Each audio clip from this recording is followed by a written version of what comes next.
Guys, how are you all? I hope आप super duper तरीके से सुपर डुपर बढ़िया होंगे और आपकी तैयारी भी है जो उतनी ही जोरों शोरों से चल रही होंगी। चैनल को सब्सक्राइब क्यों नहीं कर रहे हो? दोस्तों के साथ में शेयर क्यों नहीं कर रहे हो? आपको पता है ना, बैक टू बैक आपके लिए लेक्चर्स हैं जो आ रहे हैं। मैं पूरा एकदम पॉइंट टू पॉइंट बता रही हूँ, तो यार आपका भी फ़र्ज़ बनता है कि आप चैनल को सब्सक्राइब करो और दूसरों के साथ में शेयर भी जो करो। ठीक है, तो चलिए फिर अब स्टार्ट करेंगे यहाँ पर। And start PGT computer science. Okay, तो आज की जो क्लास है उसमें आपको क्या मिलने वाला है? आज की क्लास में मैं आपको ये सब कुछ कराने वाली हूँ। जी हाँ, यहाँ से ये इतना पोर्शन हो जाएगा और नीचे जाएंगे। ये सेम चैप्टर आपका लास्ट चैप्टर भी है, सोसाइटल इम्पैक्ट। तो यानी कि इस पूरी क्लास से ये पोर्शन जिसको मैंने येलो किया है, ये वाला पोर्शन, ठीक है, और ये वाला पोर्शन जिसको मैंने येलो किया है, इस पूरी क्लास से हमारा ये पोर्शन सारा ख़त्म हो जाएगा। और अगर अभी तक आपको बताऊं तो अभी तक आप मेरे साथ इस चैनल पर क्या क्या चीज़ें पढ़ चुके हो, मैंने कंबाइन करके जो दी हैं आपको, हम यहाँ तक कर चुके हैं। स्ट्रिंग अभी बस आपको 1-2 दिन में मिल जाएगा, क्योंकि स्ट्रिंग का बस एक फंक्शंस रह गए हैं लास्ट वाले, बाकी सारी प्रोसेसिंग हो चुकी है। देन हम लोग ये पोर्शन कर चुके हैं।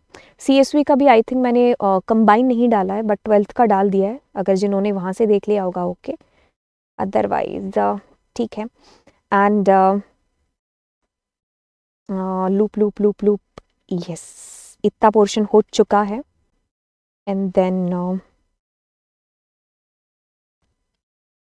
ये पोर्शन हो चुका है, ठीक है। डेटा विजुअलाइजेशन भी आपका चल रहा है, बस लास्ट इसमें क्वेश्चंस डालने वाले रह चुके हैं, बाकी सब कुछ हो चुका है, ठीक है। तो ये पोर्शन अभी तक मैं आपको चैनल पर पढ़ा चुकी हूँ। तो ऑलमोस्ट आपका प्रोग्रामिंग का पोर्शन डन हो चुका है। अगर हमने कुछ नहीं पढ़ा है अभी तक तो वो नेटवर्किंग और एसक्यूएल है। मैं जानबूझ करके नेटवर्किंग और एसक्यूएल को बाद में रख रही थी या हूँ, क्योंकि वो हमने कहीं ना कहीं अपने मास्टर्स में पढ़ रखा है। तो जो चीज़ें नहीं पढ़ रखी हैं आप उसको एग्ज़ाम से बहुत पहले तक ख़त्म कर दो, ताकि एग्ज़ाम के पास में जैसे ही आओ तो टेंशन ना हो और आप उनके क्वेश्चंस को लगा चुके हों, ठीक है। तो ये पोर्शन जिसको मैं पिंक कर चुकी हूँ, ये सारा आपको चैनल पर मिल जाएगा, जो जो अभी अभी जिनको पता चला है कि भाई हम पढ़ा रहे हैं, ठीक है। तो आप दोस्तों के साथ में जो शेयर करोगे तो यार आपका भला तो हमारा भी भला होगा। एंड ये सब्सक्राइब करिए चैनल को। और आज की क्लास में ये येलो पोर्शन कर रहे हैं, ठीक है, ये वाला पोर्शन एंड बिल्कुल ये वाला। तो इसको मैंने क्लास 12th को जो पढ़ाया था उन लेक्चर्स को हमने आपके लिए कंबाइन कर दिया है, ठीक है, राइट। तो चलिए फिर अब मिलते हैं आपको यहाँ पर क्लास के अंदर, तो जंप करते हैं। हेलो माय डियर बच्चा, मैं लवजीत अरोरा स्वागत करती हूँ आप सभी बच्चों का। और आप बच्चे जुड़ चुके हो क्लास 12th आईपी के स्टूडेंट्स, और हम लोग यहाँ पर आपकी लास्ट यूनिट जिसका नाम है सोसाइटल इम्पैक्ट, जिसको हम लोग बिल्कुल करने वाले हैं शुरू यहाँ पर। और आज इस क्लास के अंदर हम लोग देखने वाले हैं डिजिटल फुटप्रिंट, जो कि आपकी इस यूनिट का पहला टॉपिक है। तो चलिए फिर किस्सा शुरू करते हैं, बट हाँ, शुरू करने से पहले डू सब्सक्राइब द चैनल। तो चलिए अब किस्सा शुरू करते हैं डिजिटल फुटप्रिंट का। अब डिजिटल फुटप्रिंट के अंदर से मैं डिजिटल शब्द को अगर निकाल दूं तो अकेला क्या बचता है? फुटप्रिंट। अगर ये शब्द मैं आपसे पूछूं कि फुटप्रिंट क्या होते हैं, तो आप शायद मुझे बताओगे कि फुटप्रिंट जैसे हम लोग रेत पर चलते हैं तो हमारे पीछे पीछे जो पैरों की छाप आती रहती है वो क्या होती है? वो फुटप्रिंट होते हैं।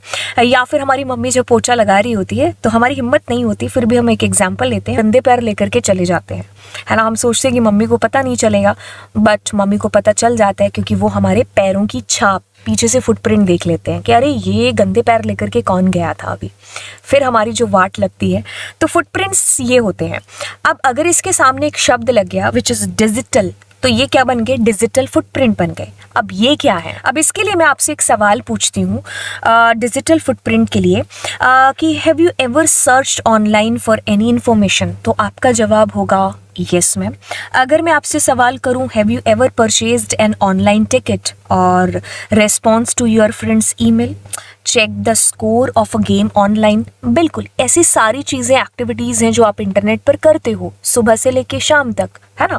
हम इंटरनेट यूज़ कर रहे हैं, हमने कोई वेबसाइट अगर ओपन कर ली, हमने वहाँ पर कोई फॉर्म वॉर्म फिल कर दिया, हमने कोई जो है हमारी मैम ने कहा कि आप इसके ऊपर डेटा सर्च करके लाओ जो है स्वच्छ भारत के ऊपर, तो हमने उसके बारे में जो है इंटरनेट को यूज़ कर लिया एंड फिर हमने जो है ऑनलाइन टिकट विकेट कुछ है जो देख लिया। तो हम सारा दिन यानी कि इंटरनेट यूज़ करते हैं ना, तो ऑलमोस्ट आपके मुंह से निकलेगा कि एक ये पार्ट बन चुका है हमारा सुबह से लेके रात तक जो भी एक्टिविटीज़ होती हैं उनके अंदर का। जैसे अभी भी आप मेरी वीडियो कहाँ देख रहे हो, बिल्कुल इंटरनेट पर देख रहे हो, है ना। तो जैसे अगर आपको फुटप्रिंट्स की परिभाषा समझ में आई, तो इसके सामने जब एक शब्द लग गया डिजिटल, तो ये डिजिटल फुटप्रिंट हो गए, ठीक है। डिजिटल कहाँ, इंटरनेट की दुनिया में। तो देखिए, जब भी आप इंटरनेट को सर्फ करते हैं, इंटरनेट का यूज़ करते हैं, यानी कि तो आप चाहे स्मार्टफोन का यूज़ कर रहे हो, टैबलेट का, लैपटॉप का, कंप्यूटर का, व्हाटएवर आप इंटरनेट यूज़ कर रहे हैं ना, तो we leave a trail of data reflecting the activities performed by us online. तो हम अपनी छाप है जो पीछे छोड़ते जाते हैं। क्या छोड़ते जाते हैं? हमारे डेटा की छाप। ऐसा नहीं कि हम इंटरनेट पर चलते हैं और हमारे फुटप्रिंट्स। तो मतलब फुटप्रिंट से यहाँ पर क्या मतलब है कि जो भी एक्टिविटीज़, जो भी चीज़ें आपने इंटरनेट के ऊपर की हैं पूरे दिन से लेकर के, है ना, तो वो सारी की सारी जो आपका डेटा है ना, उसके जो है डेटा सारा का सारा, वो उनको फुटप्रिंट्स यहाँ पर बोला गया है। तो हम क्या करते हैं, हमारे जो है we leave a trail of data reflecting the activities performed by us. जो भी हम अभी एक्टिविटीज़ के नाम ले रहे थे, ईमेल करना, किसी को मैसेज भेजना, कुछ भी इंफॉर्मेशन इंटरनेट पर सर्च करना, कोई फॉर्म भरना, कोई वीडियो अगर आप देखते हो, सारी एक्टिविटीज़ जो हम ऑनलाइन कर रहे हैं, ठीक है, उनका जो भी डेटा है वो हम क्या करते जाते हैं, छोड़ते जाते हैं, है ना। जो भी हमने, मतलब अगर आप ऐसा सोचते हो ना कि अगर मैं इंटरनेट यूज़ कर रहा हूँ और मैंने किसी को कोई भी अब्यूजिव मैसेज है जो कर दिया, अब मैंने उसको डिलीट कर दिया, तो वो आपके सिस्टम से डिलीट हुआ है। आपको कभी कभी ऐसा ऑप्शन भी आता है कि सामने वाले के फ़ोन से भी डिलीट करना है, हाँ कर दिया आपने, मान लीजिए हो गया डिलीट, लेकिन वो सर्वर पर एक्चुअली में स्टोर रहता है। इसीलिए तो हमने बहुत बार देखा है क्राइम पेट्रोल या फिर जो भी क्राइम जैसे सीरियल आते हैं कि उसमें अगर उनको मोबाइल मिल जाता है साइबर टीम को, तो वो क्या करते हैं, पुराने सारे मैसेजेस को क्या कर लेते हैं, वो रिस्टोर कर लेते हैं। तो पता चल जाता है कि इनमें पुरानी कोई अगर एक्टिविटीज़ या पुरानी अगर कोई टेक्सटिंग वगैरह हुई होगी तो वो क्या थी, है ना। तो अगर उन्होंने डिलीट कर दिया हो बेशक, तो भी वो दोबारा से रिटेन है जो किया जा सकता है, ठीक है। तो वो सारी चीज़ें कहाँ पर स्टोर होती हैं, सर्वर पर। दे आर कॉल्ड क्या, हमारे डिजिटल फुटप्रिंट। तो ये हमारा वहम है। अगर हम कहेंगे कि हम जो भी इंटरनेट पर कर रहे हैं अगर वो हमारे सिस्टम से डिलीट है, दैट मीन्स पूरे इंटरनेट से डिलीट है, नहीं। कभी कभी देखा होगा कि इंटरनेट पर बहुत सारी कंट्रोवर्सीज होती हैं, तो अगर वो वीडियो एक बार डिलीट भी हो जाए आफ्टर कंट्रोवर्सी, फिर भी वो कहीं ना कहीं से आ जाता है, क्योंकि किसी ने उसको सेव कर लिया होगा और मे बी वो दोबारा अब डाल सकता है। इंटरनेट की दुनिया है ना, यहाँ पर इतने सारे यूजर्स हैं, आप किस किस को है जो रोक सकते हो। तो देखिए, our digital footprint can be created and used with और विदाउट आवर नॉलेज। हमें पता, मतलब हमें पता ही नहीं चलेगा या हमें पता चल भी रहा है, ठीक है। मतलब दोनों तरीके से हो सकते हैं, हमारे नॉलेज के बिना भी हो सकते हैं और हमें पता होगा कि हम अपनी इन्फॉर्मेशन यहाँ पर फिलअप कर रहे हैं। जैसे कि मैं अगर इंस्टाग्राम पर फोटो पोस्ट कर रही हूँ तो मुझे इंटेंशनली पता है, ठीक है। ये भी टाइप के अंदर हम लोग पढ़ने वाले हैं। There are 2 type of footprints, active passive के अंदर। नेक्स्ट पॉइंट आपके पास में आता है, it include website we visit, email we send and any information we submit online along with the computers IP address, location and other device specific details. अब ऐसा होता है कि आपने अगर कोई भी देखिए वेबसाइट अगर आपने विजिट की है, कोई आपने ईमेल का रिस्पॉन्स किया है या फिर आपने किसी को वैसे ही ईमेल आपने भेज दी है, कोई भी चीज़ जो आप इंटरनेट पर कर रहे हो वो सारी की सारी आपकी जो है इन्फॉर्मेशन स्टोर रहती है। अगर आपने किसी को मैसेज भेजा है तो वो पता चल जाएगा कि ये किस IP एड्रेस से, कौन से सिस्टम से, कौन सी लोकेशन से मैसेज आ रखा है, ठीक है, और कौन से सिस्टम से ये मैसेज किया गया है, राइट। तो ये सारी इन्फॉर्मेशन पता चल जाती है। ओके, ये सारी चीज़ें पॉसिबल हो पाती है डिजिटल फुटप्रिंट्स की सहायता से। Such data could be used for targeted advertisement और could also be misused और exploited। यानी कि कहने का मतलब है कि ये जो डेटा है ना आपका, जो भी आईपी आपका एड्रेस हो गया या फिर जो भी इंफॉर्मेशन है आपसे रिलेटेड आपके डिवाइस की, वो सारी की सारी आपको एडवर्टाइजमेंट वगैरह भेजने के लिए भी जो है इस्तेमाल हो सकती है। आपने किसी नौकरी वाली वेबसाइट के ऊपर नौकरी ढूंढने के लिए अपना सारा डेटा वेटा डाला, अब आपके पास फ़ोन कॉल्स आना स्टार्ट हो गया, अब आपके पास फालतू की ईमेल्स आना स्टार्ट हो गया, है ना। आपने घर की कोई ऐड डाली कि हमें घर बेचना है या फिर हमें कोई सामान खरीदना है या कुछ भी, आपने ऐसी बहुत सारी ऐप्स हैं, तो आपके पास में फालतू के फ़ोन आने लग गए। तो वो सारी चीज़ें क्या हैं, है ना। तो वो सारी इन्फॉर्मेशन आपकी इकट्ठा करके आपको एडवर्टाइजमेंट के लिए इस्तेमाल किया जा सकता है, आपको भेजी जा सकती हैं। आपके डेटा का मिसयूज़ है जो किसी भी तरीके से हो सकता है, राइट। अब यहाँ पर दो तरीके से हमारा जो डिजिटल फुटप्रिंट है वो होते हैं। एक तो होते हैं एक्टिव और एक होते हैं पैसिव। अब एक्टिव के अंदर क्या है कि इंटेंशन छुपा होगा, जैसे कि मैं जानबूझ करके, मुझे पता है कि ये फॉर्म फिल करूँगी तो मेरी इन्फॉर्मेशन इनके पास जाएगी, बट मैं फिर भी उसको फिल कर रही हूँ। मैंने अगर किसी वेबसाइट को अगर ओपन किया तो वो पहले कहते हैं कि रजिस्ट्रेशन करा लो, अगर आपने ये पीडीएफ डाउनलोड करनी है तो आप रजिस्ट्रेशन कराते हो, दैट इज़ ऑल्सो इंटेंशनली हो गया। आपने कोई सॉफ्टवेयर डाउनलोड करना है, दे आर सेइंग कि आप पहले इसको अपना रजिस्ट्रेशन कराओ, है ना, फिर आप उस रजिस्ट्रेशन को कराते हो। आपने इंस्टाग्राम पर अपनी फ़ोटोज़ को पोस्ट करा, इंटेंशनली हो रही है ना सारी चीज़ें। आपने फेसबुक पर कोई ऑडियो वीडियो कोई फ़ोटो डाली, तो यहाँ पर आप खुद इन्वॉल्व हो रहे हैं, आपको पता है कि आपका डेटा इंटरनेट पर चला जाएगा, फिर भी इंटेंशनली, दैट इज़ कॉल्ड आपका एक्टिव डिजिटल फुटप्रिंट। बट एक होता है पैसिव, जिसमें आपको इतना ख्याल नहीं रहता है, हम यूं ही इंटरनेट यूज़ कर रहे हैं, यूं ही किसी वेबसाइट को ओपन कर रहे हैं, यूं ही हम फ्लिपकार्ट पर चले गए, कोई चीज़ हमने ऑर्डर जो है देख ली कि अरे ये चीज़ फ्यूचर में कहीं ऑर्डर करूँगा। तो जब हम यूं ही भी इंटरनेट को यूज़ कर रहे हैं ना, तो दैट इज़ ऑल्सो आपका अनइंटेंशनली आपके फुटप्रिंट्स हैं जो वहाँ पर जा रहे हैं, ठीक है। तो यानी कि आपका डेटा है जो है बिल्कुल तब भी वहाँ पर यूज़ है जो हो रहा है, आपकी इंटेंशन नहीं है तो भी, राइट, ओके। अब हम आगे चलते हैं और जो हमारी नेक्स्ट क्लास आएगी ना, उसमें मैं आपको नेटिक्वेट्स के बारे में चीज़ें पढ़ाऊंगी। आई होप आज की क्लास में डिजिटल फुटप्रिंट्स आपको अच्छे से समझ में आ गया होगा। ऐसी बात है तो नीचे कमेंट सेक्शन के अंदर मुझे अपने विचारों को ज़रूर बताइए एंड बिल्कुल चैनल को सब्सक्राइब कर दीजिए। तो चलिए फिर मिलते हैं आपको अगली क्लास में, bye bye. Hello my dear बच्चा, मैं लवजीत अरोरा स्वागत करती हूँ आप बच्चों का। बच्चे जुड़ चुके हो क्लास 12th इन्फॉर्मेटिक प्रैक्टिसेस, और हम लोग जी यहाँ पर कर रहे हैं हमारी यूनिट जिसका नाम है सोसाइटल इम्पैक्ट, और ये हमारी बिल्कुल लास्ट यूनिट है और इसके अंदर आज हम लोग नेटिक्वेट्स को करने वाले हैं। एंड ज़रूर चैनल को सब्सक्राइब कर दीजिए। आपकी पूरी क्लास 12th IP की सीरीज़ चल रही इसी चैनल के ऊपर, एंड दोस्तों के साथ शेयर भी कर देना। तो चलिए शुरू करते हैं। तो चलिए किस्सा और कहानी शुरू करते हैं आज की क्लास का। और आज हम लोग बहुत ही प्यारी सी चीज़ पढ़ने वाले हैं, और ये ना केवल आपको एग्ज़ाम के पॉइंट ऑफ व्यू से, बल्कि हमें वैसे भी ये सारी चीज़ें पता होनी चाहिए। तो आपको बहुत सारी चीज़ें हैं जो आज की क्लास में सीखने को मिलेंगी। समहाउ ये कहीं ना कहीं आपको चीज़ें पता है, लेकिन हम उनके बारे में इतना ज़्यादा सोचते नहीं हैं, हम उनको इम्प्लीमेंट नहीं करते हैं, या फिर शायद हमें पता ही नहीं है अभी इन सारी चीज़ों के बारे में। तो ये क्लास आपको वैसे भी मतलब लाइफ स्किल्स भी है जो सिखाने वाली है। तो चलिए स्टार्ट करते हैं, बट चैनल ज़रूर सब्सक्राइब कर दीजिएगा। तो चलिए, नेटिक्वेट की जगह आपने एक शब्द सुना होगा बहुत बार, विच इज़ एटिक्वेट, है ना। तो एटिक्वेट का अगर मतलब देखें तो एटिक्वेट का मतलब है कि हम सोसाइटी में किस तरीके से अपना बिहेवियर है जो दिखाते हैं, या हमारा कैसा बिहेवियर है। हमारे घर पे मेहमान आ जाते हैं तो हम जो है बड़े सियाने बच्चे उनके सामने बनने की कोशिश करते हैं, हालांकि होते नहीं हैं। तो हम क्या शो कर रहे होते हैं, मैनर्स शो कर रहे होते हैं, है ना। जैसे हम किसी की शादी में जाते हैं तो हम अच्छे से कपड़े वपड़े पहन करके जाते हैं, एंड वहाँ पर ऐसा ही नहीं कि जाते ही कुछ खाना वाना खाना स्टार्ट कर दिया और किसी को भी कुछ भी बोल रहे हैं, नहीं। अगर ऐसे करेंगे तो वो हमसे कहेंगे कि तुम्हें मैनर्स नहीं है, तुम्हें एटिक्वेट्स नहीं है। तो हम क्या शो कर रहे हैं, मैनर्स को शो कर रहे हैं, हम एटिक्वेट्स वहाँ पर हैं जो शो कर रहे हैं। तो यानी कि अगर एटिक्वेट्स अगर आपको समझ में आ गया कि हमारा जो बिहेवियर है वो सोसाइटी में कैसा है ना, तो हमारा एक अच्छा बिहेवियर है जो शो करता है एटिक्वेट्स को। तो अब यही चीज़ जब इंटरनेट पर हो गई, नेट पर, तो विच इज़ कॉल्ड नेटिक्वेट। मतलब इंटरनेट और एटिक्वेट दोनों शब्द जुड़ करके हमारा नेटिक्वेट बन गया। नेट पर एटिक्वेट यानी कि नेटिक्वेट, राइट तो ऐसे हमारा शब्द है जो नेटिक्वेट निकल करके आता है, क्योंकि ये जो बिहेवियर हम सोसाइटी में दिखा रहे हैं, हमारा पोलाइट बिहेवियर, मेहमानों के सामने अच्छे से बिहेव करना, किसी से ढंग से बात करना और किसी को थैंक यू बोलना, है ना। हमारे मम्मी पापा बचपन में कभी सिखाया करते थे, अब भी सिखाते होंगे और हम बोलते भी हैं।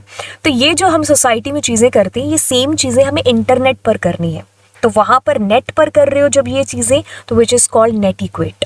ठीक है, अगर हम आम सोसाइटी की बात कर रहे हैं तो विच इज़ एटिक्वेट, राइट। तो कंफ्यूज नहीं होना है दोनों शब्दों के बीच में।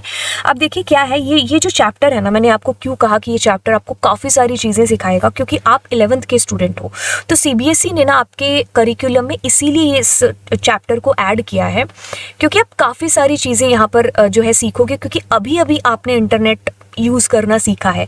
बेशक आप इससे पहले करते होंगे, लेकिन हमारा जो इंटरनेट यूज़ करने का तरीका है वो अभी बिल्कुल बदला होगा। हम और ज़्यादा चीज़ों को एक्सप्लोर करने की तरफ निकल चुके होंगे, क्योंकि पहले ऐसा होता था कि मैम ने जो लिंक दे दिया, भेज दिया, हमने वो वीडियो देखी, उससे नोट्स बनाए, हो गया।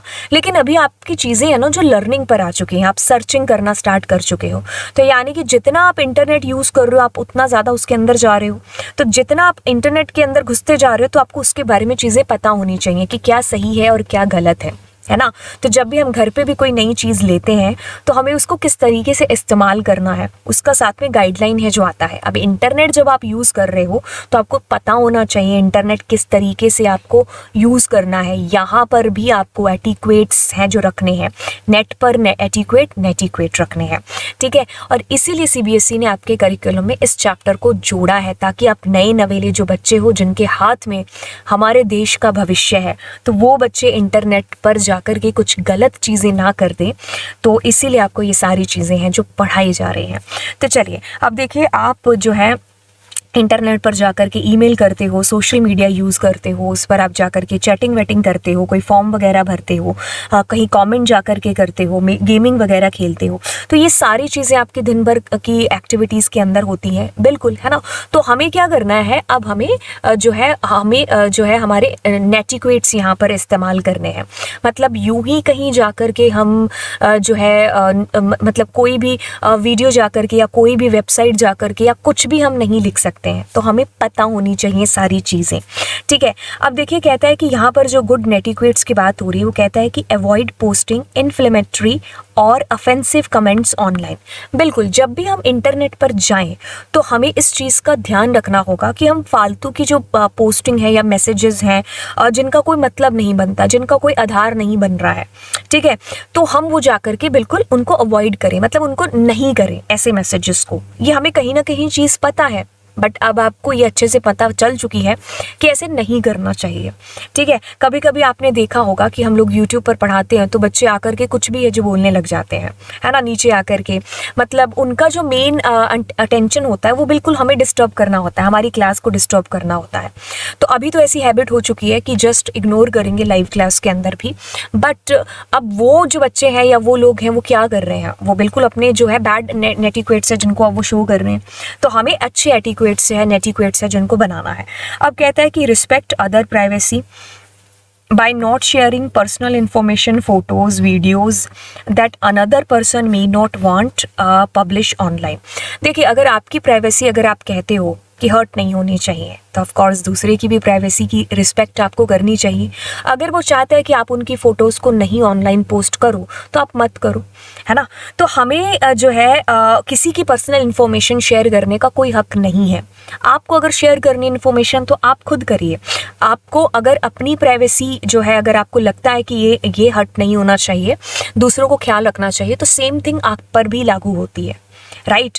तो बिल्कुल हमें दूसरों की जो फीलिंग्स है या भावनाएं हैं, उनको बिल्कुल समझना चाहिए, चाहे वो इंटरनेट के माध्यम से या इंटरनेट के थ्रू ही क्यों नहीं हम फ्रेंड बने हो, ठीक है। ओके, अब कहता है कि never spam others by sending large amount of message. देखो, ऐसे मैसेजेस जो आप कह लो कि स्पैमिंग होती है ना, जैसे अभी फालतू में ही आप बल्क में ही लंबे लंबे मैसेजेस भेज रहे हो। अब इतना पढ़ने का टाइम कहाँ, आप शॉर्ट में उसको न्यूज़ जो भी चीज़ है वो लिख करके भेज सकते हो, है ना। तो शॉर्ट में अच्छी बात लिखो तो बंदा भी है जो सामने से पढ़ लेता है उस बात को। लेकिन अगर आप पूरी वो कहानी लिखने बैठ गए और पूरी एकदम स्टोरी है जो 3 घंटे वाली, तो वो नहीं। अब trailer is trailer, and movie is movie, है ना। तो मुझे जो है कम शब्दों में भी आप चीज़ें समझा सकते हो, है ना। तो यानी कि हमें फालतू में कोई भी ऐसे मैसेजेस वगैरह नहीं करने हैं, एंड स्पैमिंग बोलते हैं जिसको, नहीं उसका पार्ट या हिस्सा बनना है। Show good sportsmanship when playing online games, ये आपको जानना ज़रूर, क्योंकि आप लोग बच्चे ऑनलाइन गेमिंग बहुत सारा खेलते हो। तो देखिए, अगर आप खेल रहे हो ना, तो आपको एक चीज़ जाननी होगी कि जहाँ दिन है वह रात है ना। तो जहाँ सुख है वहाँ दुख है, ऐसी चीज़ें हमने सुनी है। तो जहाँ हार है वहाँ जीत है, जीत है वहाँ हार है। तो दोनों चीज़ें, ऐसा नहीं है कि आज तुम जीत गए तो साथ में आसमान पर बैठ गए, है ना, कि तुम तो कभी हार ही नहीं सकते। नहीं, आपने सुना ना घमंड वाली स्टोरियाँ कैसे चूर चूर होती हैं। वैसे ही हमें अगर जीत गए तो बहुत अच्छी चीज़ है, लेकिन अगर सामने वाला हारा है तो हमें उसकी भी रिस्पेक्ट करनी चाहिए यहाँ पर। और हम हारे और आगे वाला जीत गया तो फिर जो है, अब देखो दोनों चीज़ें हैं। जब तुम अगर हार गए और आगे वाला जीत गया, और आगे वाला हार गया, तुम जीत गया, कभी भी कोई भी चीज़ है जो हो सकती है। तो जब आप खेल रहे हो तो आपको स्पोर्ट्समैनशिप जो वाली भावना है जो रखनी चाहिए। जैसे अगर हमने अपने क्रिकेट मैचेस को तो काफ़ी बार आपने देखा होगा, अगर कोई एक टीम हार जाती है, एक जीत जाती है, तो वो दोनों शेक हैंड करते हैं मैच के बाद में। This is called the sportsmanship, right. तो पॉजिटिव इंटेंशन के साथ में आओ। सिर्फ जीतना ही तुमने ही जीतना है ऐसा कहीं लिखा नहीं हुआ है। सामने वाले भी तैयारी करके आए हैं। हो सकता है आपकी तैयारी उतनी ना हो जितनी उनकी हो, या आपने बहुत ज़्यादा की हो लेकिन उस दिन अच्छा परफॉर्म ना कर पाए हो, तो कुछ भी हो सकता है, राइट। तो स्पोर्ट्समैनशिप है जो अच्छी रखनी चाहिए। अब don't troll people in the web form और website comments by repeatedly nagging और अनोइंग देम। ट्रॉलिंग का हिस्सा ना तो खुद बनना चाहिए और ना ही जो हिस्सा ले रहे हैं उसके अंदर आप पार्टिसिपेट करो, राइट। अब किसी ने कोई चीज़ अगर डाली है तो बिल्कुल वो ट्रॉल हो रहा है बंदा, ठीक है। हाँ, अगर आप अपने विचार रखना चाहते हो जिसमें कोई भी बड़ी जो है बुरी बात नहीं है, अपने जो विचार प्रकट करना है या रखना और ट्रॉल करना, दोनों में अंतर है, ठीक है। अगर हम किसी का मजाक उड़ा रहे हैं और किसी को बात कह रहे हैं, दोनों में डिफरेंस है। अगर मान लीजिए आप मेरी क्लास में बैठे और मैं आपको कह रही हूँ कि आपने कोई प्रोग्राम है जो अच्छे से आपको मतलब आपको समझ में नहीं आ रहा है काफ़ी बार पढ़ाने के बाद भी, तो अब ऐसा है कि मैं तुम्हें ऐसा थोड़ी बोलूँगी कि तुम लल्लू हो, तुम बुद्धू हो, तुम्हें आता नहीं है, कितनी बार पढ़ा दिया। और एक ये वाली चीज़ होगी और एक ये वाली चीज़ कि येस तुम कर सकते हो, ठीक है, थोड़ा सा तुमने किया, बहुत बेहतर किया, बहुत ही अच्छे से किया। अब दोनों चीज़ों में देखो कितना डिफरेंस है। एक में तो आपके अगर बची हुई कुछ हिम्मत होगी ना तो वो भी डाउन हो जाएगी, ठीक है। और यहाँ पर अगर आपका लूज कॉन्फिडेंस हो रहा है ना तो वो थोड़ा सा भी अप होगा तो बहुत बड़ी बात है, राइट। तो कहने का मतलब है कि जो बोलने का तरीका है वो भी होता है। तो ट्रॉल के अंदर आप मत घुसिए। अगर आप अपने विचार प्रकट करना चाहते हैं तो that is a different thing. तो आप अपनी जो बातें हैं उनको उस तरीके से रखो, ना कि ट्रॉलिंग के मकसद से रखो, ठीक है। ओके, तो अगर मैंने आपको समझाना है कि आपको अगर प्रोग्राम समझ में नहीं आया तो मेरे पास में उसका ये भी तरीका है कि मैं आपको जो है इंसल्ट करके कह सकती हूँ, या फिर मैं आपको जो है अच्छे तरीके से, जैसे अभी मैंने समझाया। तो आप कौन सा तरीका पसंद करोगे? ऐसा ही तरीका फिर सामने वाले भी पसंद करते हैं, है ना। अब कहता है कि stick to the point, stick to the topic when posting in online form. देखिए, कभी कभी आपने देखा होगा कि हम लोग यूट्यूब वगैरह पर हमारा जो थंबनेल होता है वो कुछ और होता है और अंदर जाकर के हम देखते हैं तो कुछ और होता है ना। बाहर लिखा हुआ था कि बाहुबली, अंदर देखा तो मुझे KGF मूवी निकली। तो यानी कि आप जो चीज़ कर रहे हैं ना, तो वो मतलब जो भी अगर आपने ऑनलाइन कुछ भी पोस्ट किया है तो उसके अंदर भी वही चीज़ें हैं जो होनी चाहिए, ठीक है। स्टिक टू द टॉपिक रहना चाहिए। मैंने कहा कि मैं तुम्हें एक्सरसाइज करने के जो है तरीके बताऊँगी, और मैं बताने चली गई कि जो है ये देखो ऊटी में ये है, मनाली में ये है ना। तो दोनों से क्या हो गया, मिसगाइड हो गए बंदे का टाइम, जो आगे जो व्यूवर्स आ रहे हैं उनका देखने का टाइम जो है मतलब उनका टाइम खराब हुआ, है ना। ओके, सो अगले पॉइंट की अगर हम बात करेंगे तो डोंट स्वेयर और यूज़ ऑफेंसिव लैंग्वेज। तो हमें भद्दी लैंग्वेज है जिसका यूज़ नहीं करना है। जब भी हम ऑनलाइन जा रहे हैं तो हम पोलाइट वे में बात कर सकते हैं, क्योंकि लैंग्वेज भी एक बहुत बड़ा जो है एक हद तक एक हिस्सा रखती है। क्योंकि अगर हम किसी से ढंग से बात नहीं करेंगे तो ऑफकोर्स कोई हमसे नहीं करेगा, है ना। तो फिर हमारा जो है नेचर वो भी ख़राब होगा, सामने वाले का भी ख़राब होगा। तो आप जो है पोलाइट लैंग्वेज है जो रखिए इंटरनेट पर जब भी आप जा रहे हैं। एंड सॉरी, थैंक यू, ये आम चीज़ें जिसका आप यूज़ कर सकते हो। कोई सॉरी बोलने से छोटा नहीं हो जाता, थैंक यू बोलने से भी कोई छोटा बड़ा नहीं होगा। तो जहाँ रिक्वायर है जो चीज़ वो आप ज़रूर बोलिए, ठीक है। Okay, so avoid replying to negative comments with more negative comments. Instead break the cycle with a positive post. देखिए अगर किसी ने मान लीजिए कोई चीज़ डाली है तो लोग उस पर जो है इसको ट्रॉल करने लग गए और उसके ऊपर नेगेटिव चीज़ें आ रही हैं।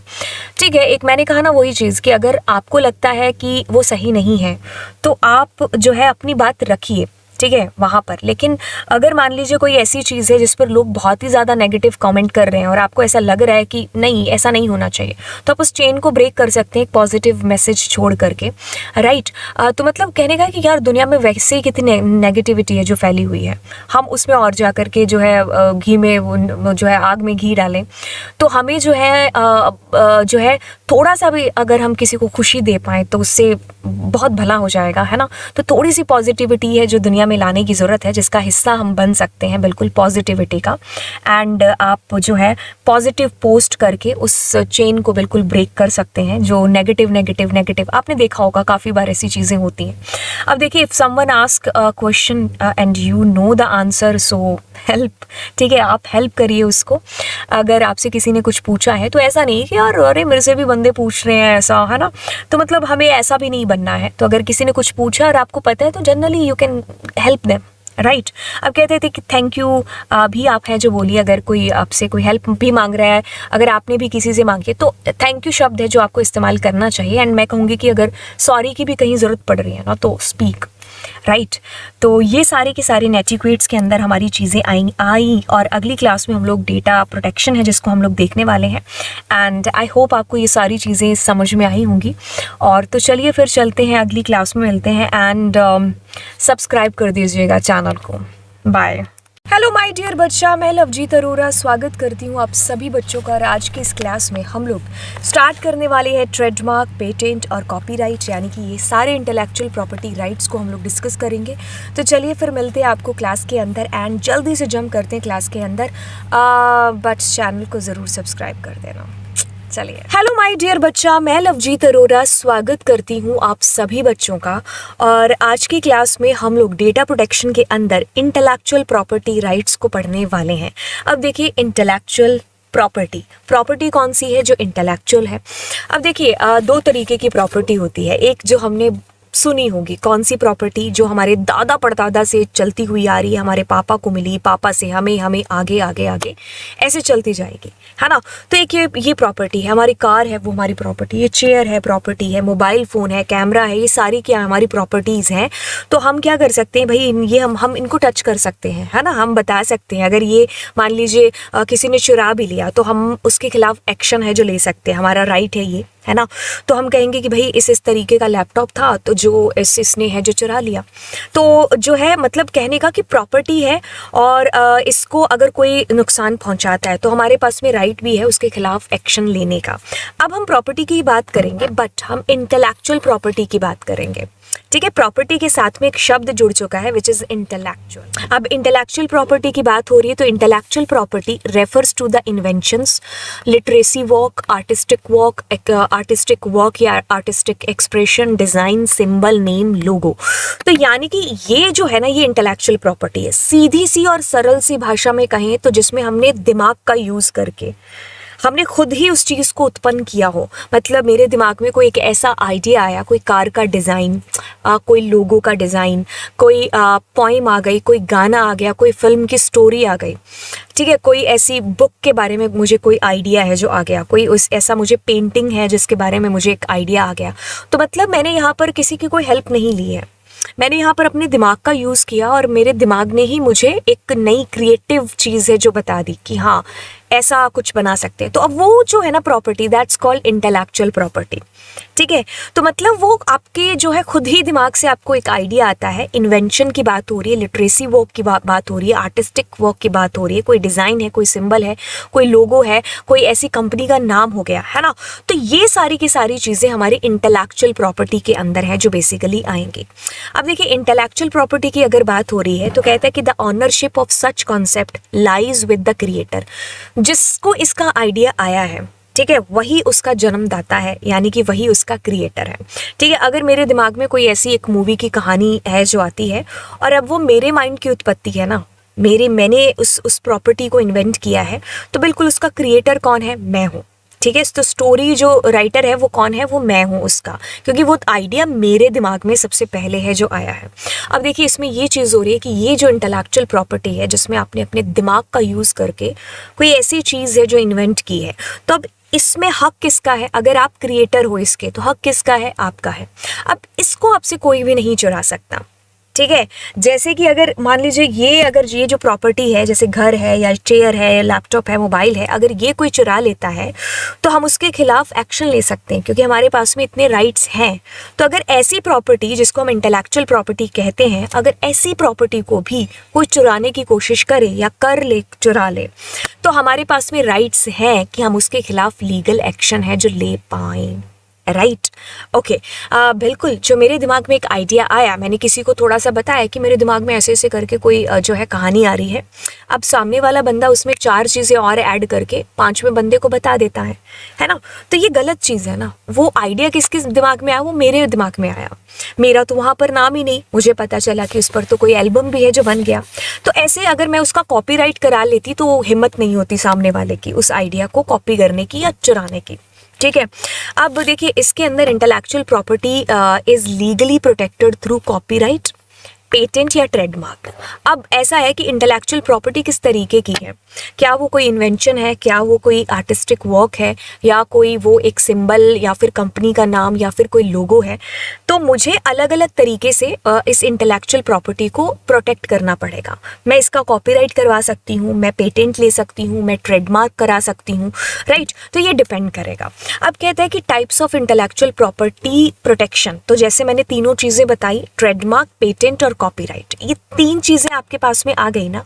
अब इन तीनों चीज़ों को हम लोग यहाँ पर बिल्कुल है जो समझते हैं। अब पहली चीज़ आती है आपके पास में विच इज़ ट्रेडमार्क। ट्रेडमार्क के अंदर आपके पास में आता है कोई भी एक ऐसा, जैसे वर्ड हो गया, लोगो हो गया, कोई फ्रेज हो गया, जैसे पहले इस विश्वास करें फिर इस्तेमाल करें, है ना। तो आपके दिमाग में आ गया होगा कि मैं किसके बारे में बात कर रही हूँ। तो एक फ्रेज हो गया, एक डिज़ाइन हो गया, एक लोगो हो गया, एक वर्ड हो गया, उस कंपनी का पर्टिकुलर नाम, उसका लोगो। तो ये जो होता है ना, ये ट्रेडमार्क होता है, ठीक है। तो हमें उसके लिए ट्रेडमार्क है जो उस लेना पड़ेगा। तो जैसे कोका कोला है ना। अब देखिए ऐसा है कि इसके अंदर अगर हम इसकी डेफिनेशन को पढ़ें तो अ वर्ड, फ्रेज, डिज़ाइन और a combination that identify your goods and services distinguishes them from the goods और सर्विसेज ऑफ अदर्स। अब देखिए मेरे पास में मान लीजिए कोई शूज़ है ना। तो अब वो एक पर्टिकुलर कंपनी के हैं, मान लो वो नाइकी के हैं, तो उसके सिंबल को देख करके दूर से पता चल गया कि ये नाइकी के हैं, ये उस XYZ या किसी भी और के नहीं है, ठीक है। तो मतलब एक पहचान हो गया ना उस कंपनी की। जैसे मैंने आपके सामने अभी ये जो फ्रेज जो मतलब आपको एक चीज़ बताई, कौन सी, कि यही पहले इस्तेमाल करें फिर विश्वास करें, तो आपके दिमाग में आ गया होगा कि मैं किसके बारे में बात कर रही हूँ। मैंने कहा लेट्स क्रैक इट, तो आपके दिमाग में किसका नाम है जो आया होगा। तो मतलब वो एक कंपनी की पहचान हो गया, है ना। तो बिल्कुल, जिससे हम पता कर सकते हैं कि ये उस कंपनी का प्रोडक्ट है या ये उस कंपनी से बिलोंग करता है, ठीक है। ओके, अब देखिए पेटेंट की बात होती है तो पेटेंट में एक ही शब्द आता है सामने विच इज़ इन्वेंशन, क्योंकि ये आविष्कार के लिए यूज़ में आ रहा है, ठीक है। अब देखिए ऐसी चीज़ है कि वो चीज़ पहले दुनिया में नहीं है, ठीक है। एक नई यूनिक, एक आपने ऐसी टेक्निक या तकनीक कह लो, है ना, तो वो आपने इन्वेंट की है, ठीक है। मतलब आपने दुनिया को रूबरू कराया उस एक इन्वेंशन के साथ में, है ना। तो जो है हमारा पेटेंट उससे बिलोंग करता है, तो तब हमें पेटेंट लेना पड़ता है इन्वेंशंस के लिए, ठीक है। तो ये तकरीबन आपको अगर कह लेना तो 20 साल के लिए मिलता है, क्योंकि आप खुद सोचो कोई इन्वेंशन 20 साल के लिए तो रहेगी, है ना। तो जैसे अगर बल्ब का आविष्कार जब हुआ था तो वो आविष्कार था। आज मैं तुम्हें कह दूं कि मैंने बल्ब बनाया जी अपने घर पे, आप कहोगे वो तो थॉमस एडिसन ने न जाने कब का बना रखा है। तो वो इतने सालों के बाद में कोई इन्वेंशन नहीं रहती है, ठीक है, क्योंकि वो आम जनता के लिए चीज़ें आम हो जाती हैं, राइट। तो अब ऐसा है कि पेटेंट होता है ना, वो 20 ईयर्स के लिए होता है और ये इन्वेंशंस के लिए बेसिकली लोग हैं जो कराते हैं, ठीक है। New type of hybrid engine, तो मतलब जैसे आपने कोई ऐसा कोई इंजन बना दिया, कोई जैसे आपने कुछ ऐसा जो यूनिक हो, बिल्कुल इन्वेंशन समझते हो ना, तो बिल्कुल उसके लिए पेटेंट होगा। जैसे कॉपीराइट की अगर बात हो रही है तो कॉपीराइट कोई आर्टिस्टिक, कोई लिटरेसी वर्क हो गया, ठीक है, कोई ऐसा कोई नॉवल की बात है, कोई मूवी की स्टोरी है, कोई सॉफ्टवेयर है जिसका कोड वर्ड कह सकते हो, कोई फोटोग्राफ है, पेंटिंग है, तो मतलब जो बिलोंग करती है उस ओरिजिनल क्रिएटर से जिसने उसको इन्वेंट किया, मतलब क्रिएट किया है। इन्वेंशन तो एक अलग चीज़ होगी, मतलब यहाँ इन्वेंट वर्ड इस सेंस में ले रहे हैं कि कोई आर्टिस्टिक काम, जैसे मेरे दिमाग में कोई गाना आ गया है ना, मैंने उसके लिरिक्स हैं जो लिख दिया, अब मैंने सामने वाले को बताया कि ऐसे ऐसे मेरे दिमाग में थॉट है जो गाने का, अब उसने 4 लाइनें जोड़ करके उसको गा दिया आगे, तो ऐसा वो ना करे, इसके लिए मैं उसका कॉपीराइट है जो ले लूँगी। तो मतलब अब कोई नहीं उसको कॉपी कर सकता, तो वो किससे बिलोंग करता है, वो मेरे से बिलोंग कर रहा है अभी। जैसे मूवी के नाम भी लोग हैं जो कॉपीराइट करा के रखते हैं, ताकि क्या है कि भाई कोई जो है कल को जो है वो नाम ना चुरा ले, है ना। अगर कोई किसी को सीक्वेंस बनाना है किसी मूवी का, जैसे मैंने कोई एक मूवी बना दी XYZ, अब उसको XYZ 2 बनानी, तो उससे कॉपीराइट मुझसे लेने पड़ेंगे, ठीक है। तो कॉपीराइट यानी कि ओरिजिनल जो क्रिएटर है ना, उसके पास ही हक है। बिल्कुल यार, उसने चीज़ वो क्रिएट की है तो हक उसी के पास होगा ना, ठीक है। ओरिजिनल जो क्रिएटर है, जो करता धरता है, राइट, ओके। तो जैसे आपने कहा लेट इट गो, फ्रोजन, है ना, तो ये मतलब ये सॉन्ग हो गया या मूवी वगैरह हो गई, है ना, तो ये सारे के सारे क्या है, ये कॉपीराइटेड है, ठीक है। तो हम अगर कॉपीराइटेड चीज़ का इस्तेमाल करते हैं उस क्रिएटर से बिना पूछे, उसका कॉपीराइट लिए बिना, तो बिल्कुल हमारे खिलाफ एक लीगल एक्शन है जो लिया जा सकता है। तो जब तक ऑथर की लाइफ रहती है तब तक उसके साथ जो है उस पर्टिकुलर वो चीज़ रहती है, राइट। तो ये कॉपीराइट हमारा हो गया और ये patent and trademark, right. And अगली क्लास के अंदर हम लोग जो है पढ़ने वाले हैं IPR वायलेशन, यानी कि ये जो इंटेलेक्चुअल प्रॉपर्टी राइट्स हैं, इनको ब्रेक अगर करते हैं तो वो क्या कैसे कैसे उसके खिलाफ एक्शन हो सकते हैं और क्या क्या बोलते हैं उनको, है ना, राइट। और अगर मुझे एक ही झटके में आपको चीज़ समझानी हो तो कोड ऑफ एनी सॉफ्टवेयर जो कि प्रोटेक्टेड होगा किसके द्वारा, कॉपीराइट के द्वारा। Functional expression of the idea will be protected by a patent, बिल्कुल कोई एक ऐसा आविष्कार आप कह लीजिए, ठीक है, कोई ऐसी चीज़ जो जिससे पहले उस दुनिया में नहीं थी। ऐसा नहीं हो सकता कि आप अभी कोई ऐसा, जैसे मैं इस पेन के जैसा ही कोई कलर चेंज करके पेन बना दूँ, नहीं, दैट्स नॉट एन इन्वेंशन। मैं कोई ऐसा पेन बना दूँ जो एक लेटर लिखे रेड में, एक लेटर लिखे ब्लू में, कोई ऐसा, मुझे नहीं पता कि ऐसा पेन हो भी सकता है, मे बी, मैं सिर्फ एक आइडिया आपको दे रही हूँ। तो ऐसा अगर नहीं पहले बना तो दैट्स कॉल्ड एन इन्वेंशन, है ना। तो उसके लिए पेटेंट होगा। द नेम, लोगो किसी भी सॉफ्टवेयर का, किसी भी कंपनी का, दैट इज़ हमें उसके लिए रजिस्टर कराना होगा, ट्रेडमार्क यहाँ पर, राइट। तो ये हमारे इंटेलेक्चुअल प्रॉपर्टी राइट्स है, यानी कि हमारी जो वो प्रॉपर्टी जिसमें हमने अपने दिमाग का यूज़ करके उसको इन्वेंट है जो किया है, उसकी उत्पत्ति की है, ठीक है। तो चलिए फिर, आई होप आपको IPR समझ में आया होगा। तो चलिए मिलते हैं आपसे अगली क्लास में। Thank you so much, bye bye. And हाँ, चैनल ज़रूर सब्सक्राइब कर देना। बाय। हेलो माय डियर बच्चा, क्लास 12th IP, स्वागत है आप सभी बच्चों का इस क्लास के अंदर। और आज की इस क्लास में हम लोग जी बिल्कुल करने वाले हैं प्लेगरिज्म, कॉपीराइट इन्फ्रिंगमेंट, ट्रेडमार्क इन्फ्रिंगमेंट। तो इन तीनों चीज़ों को हम लोग यहाँ पर देखने वाले हैं। तो चलिए जल्दी से चलते हैं, जंप करते हैं और देखते हैं। बट उससे पहले चैनल को ज़रूर सब्सक्राइब कर दीजिएगा। तो चलिए जंप करते हैं। ओके, तो स्वागत है बच्चा आपकी इस क्लास में। तो जो हमारी अंतिम क्लास थी ना, उसके अंदर हम लोग ये सारी चीज़ें देख चुके थे, ट्रेडमार्क, पेटेंट और कॉपीराइट। एंड आज की क्लास में हम लोग जो है IPR वायलेशन देखने वाले हैं। तो चलिए स्टार्ट करते हैं इसको। अभी देखिए क्या है कि IPR की अगर हम बात करें तो इसके अंदर हमारे पास में 3 चीज़ें थी जो हमने पढ़ी थी। ट्रेडमार्क पढ़ा था, हमने पेटेंट पढ़ा था और कॉपीराइट पढ़ा था। अब ऐसा है कि अगर इन तीनों में से किसी को भी कोई ब्रेक करने की कोशिश करे तो वही होती है आपकी IPR वायलेशन। मतलब आपका जो कॉपीराइटेड मटेरियल है उसको आपकी परमिशन के बिना कोई यूज़ करने की कोशिश करता है तो वो वायलेशन, रूल को तोड़ रहा है। तो उसी के अंतर्गत, उसी के अंडर में हमारे पास में IPR वायलेशन के अंदर आ जाता है। सबसे पहले बात कर लेते हैं जी प्लेगरिज्म की। तो इसी के अंदर में हम सबसे पहले बात कर लेते हैं प्लेगरिज्म के बारे में। तो प्लेगरिज्म कहता है कि प्रेजेंटिंग समवन एल्स आइडिया और work as one's own idea or work is called plagiarism। समझ में आई बात? किसी का और का जो आइडिया है, किसी और का जो काम है, आप उसको अपना बना करके आगे प्रेजेंट करने की कोशिश करते हो तो वही एक प्लेगरिज्म के अंदर आ जाता है। अब यहाँ पर कहता है कि if we copy some content from the internet but do not mention the source और the original creator then it is considered as an act of plagiarism. आपको आपकी टीचर ने मान लीजिए एक PPT बनाने के लिए बोला, आपको कहा कि आप स्वच्छ भारत के ऊपर एक प्रेजेंटेशन बना करके लाओगे। अब ऐसा है कि हम इतने अंतर्यामी तो नहीं हैं कि सारी चीज़ें हमें ऐसे ज्ञान में हमारे भरी होंगी और हम सारी चीज़ें टाइप कर देंगे। हमें कहीं ना कहीं से उसकी मदद है जो लेनी पड़ेगी। मैं क्या करूँगी, मैं इंटरनेट खोलूँगी और उस पर जो है फ़ोटोज़ वगैरह देखूँगी और अपनी प्रेजेंटेशन को अच्छा बनाने की कोशिश है जो बिल्कुल करूँगी, है ना। ओके, तो अब बात यहाँ पर आती है कि आपने इंटरनेट पर कुछ भी आपको मिला तो आपने उसको अपनी पीपीटी में लेकर के आए।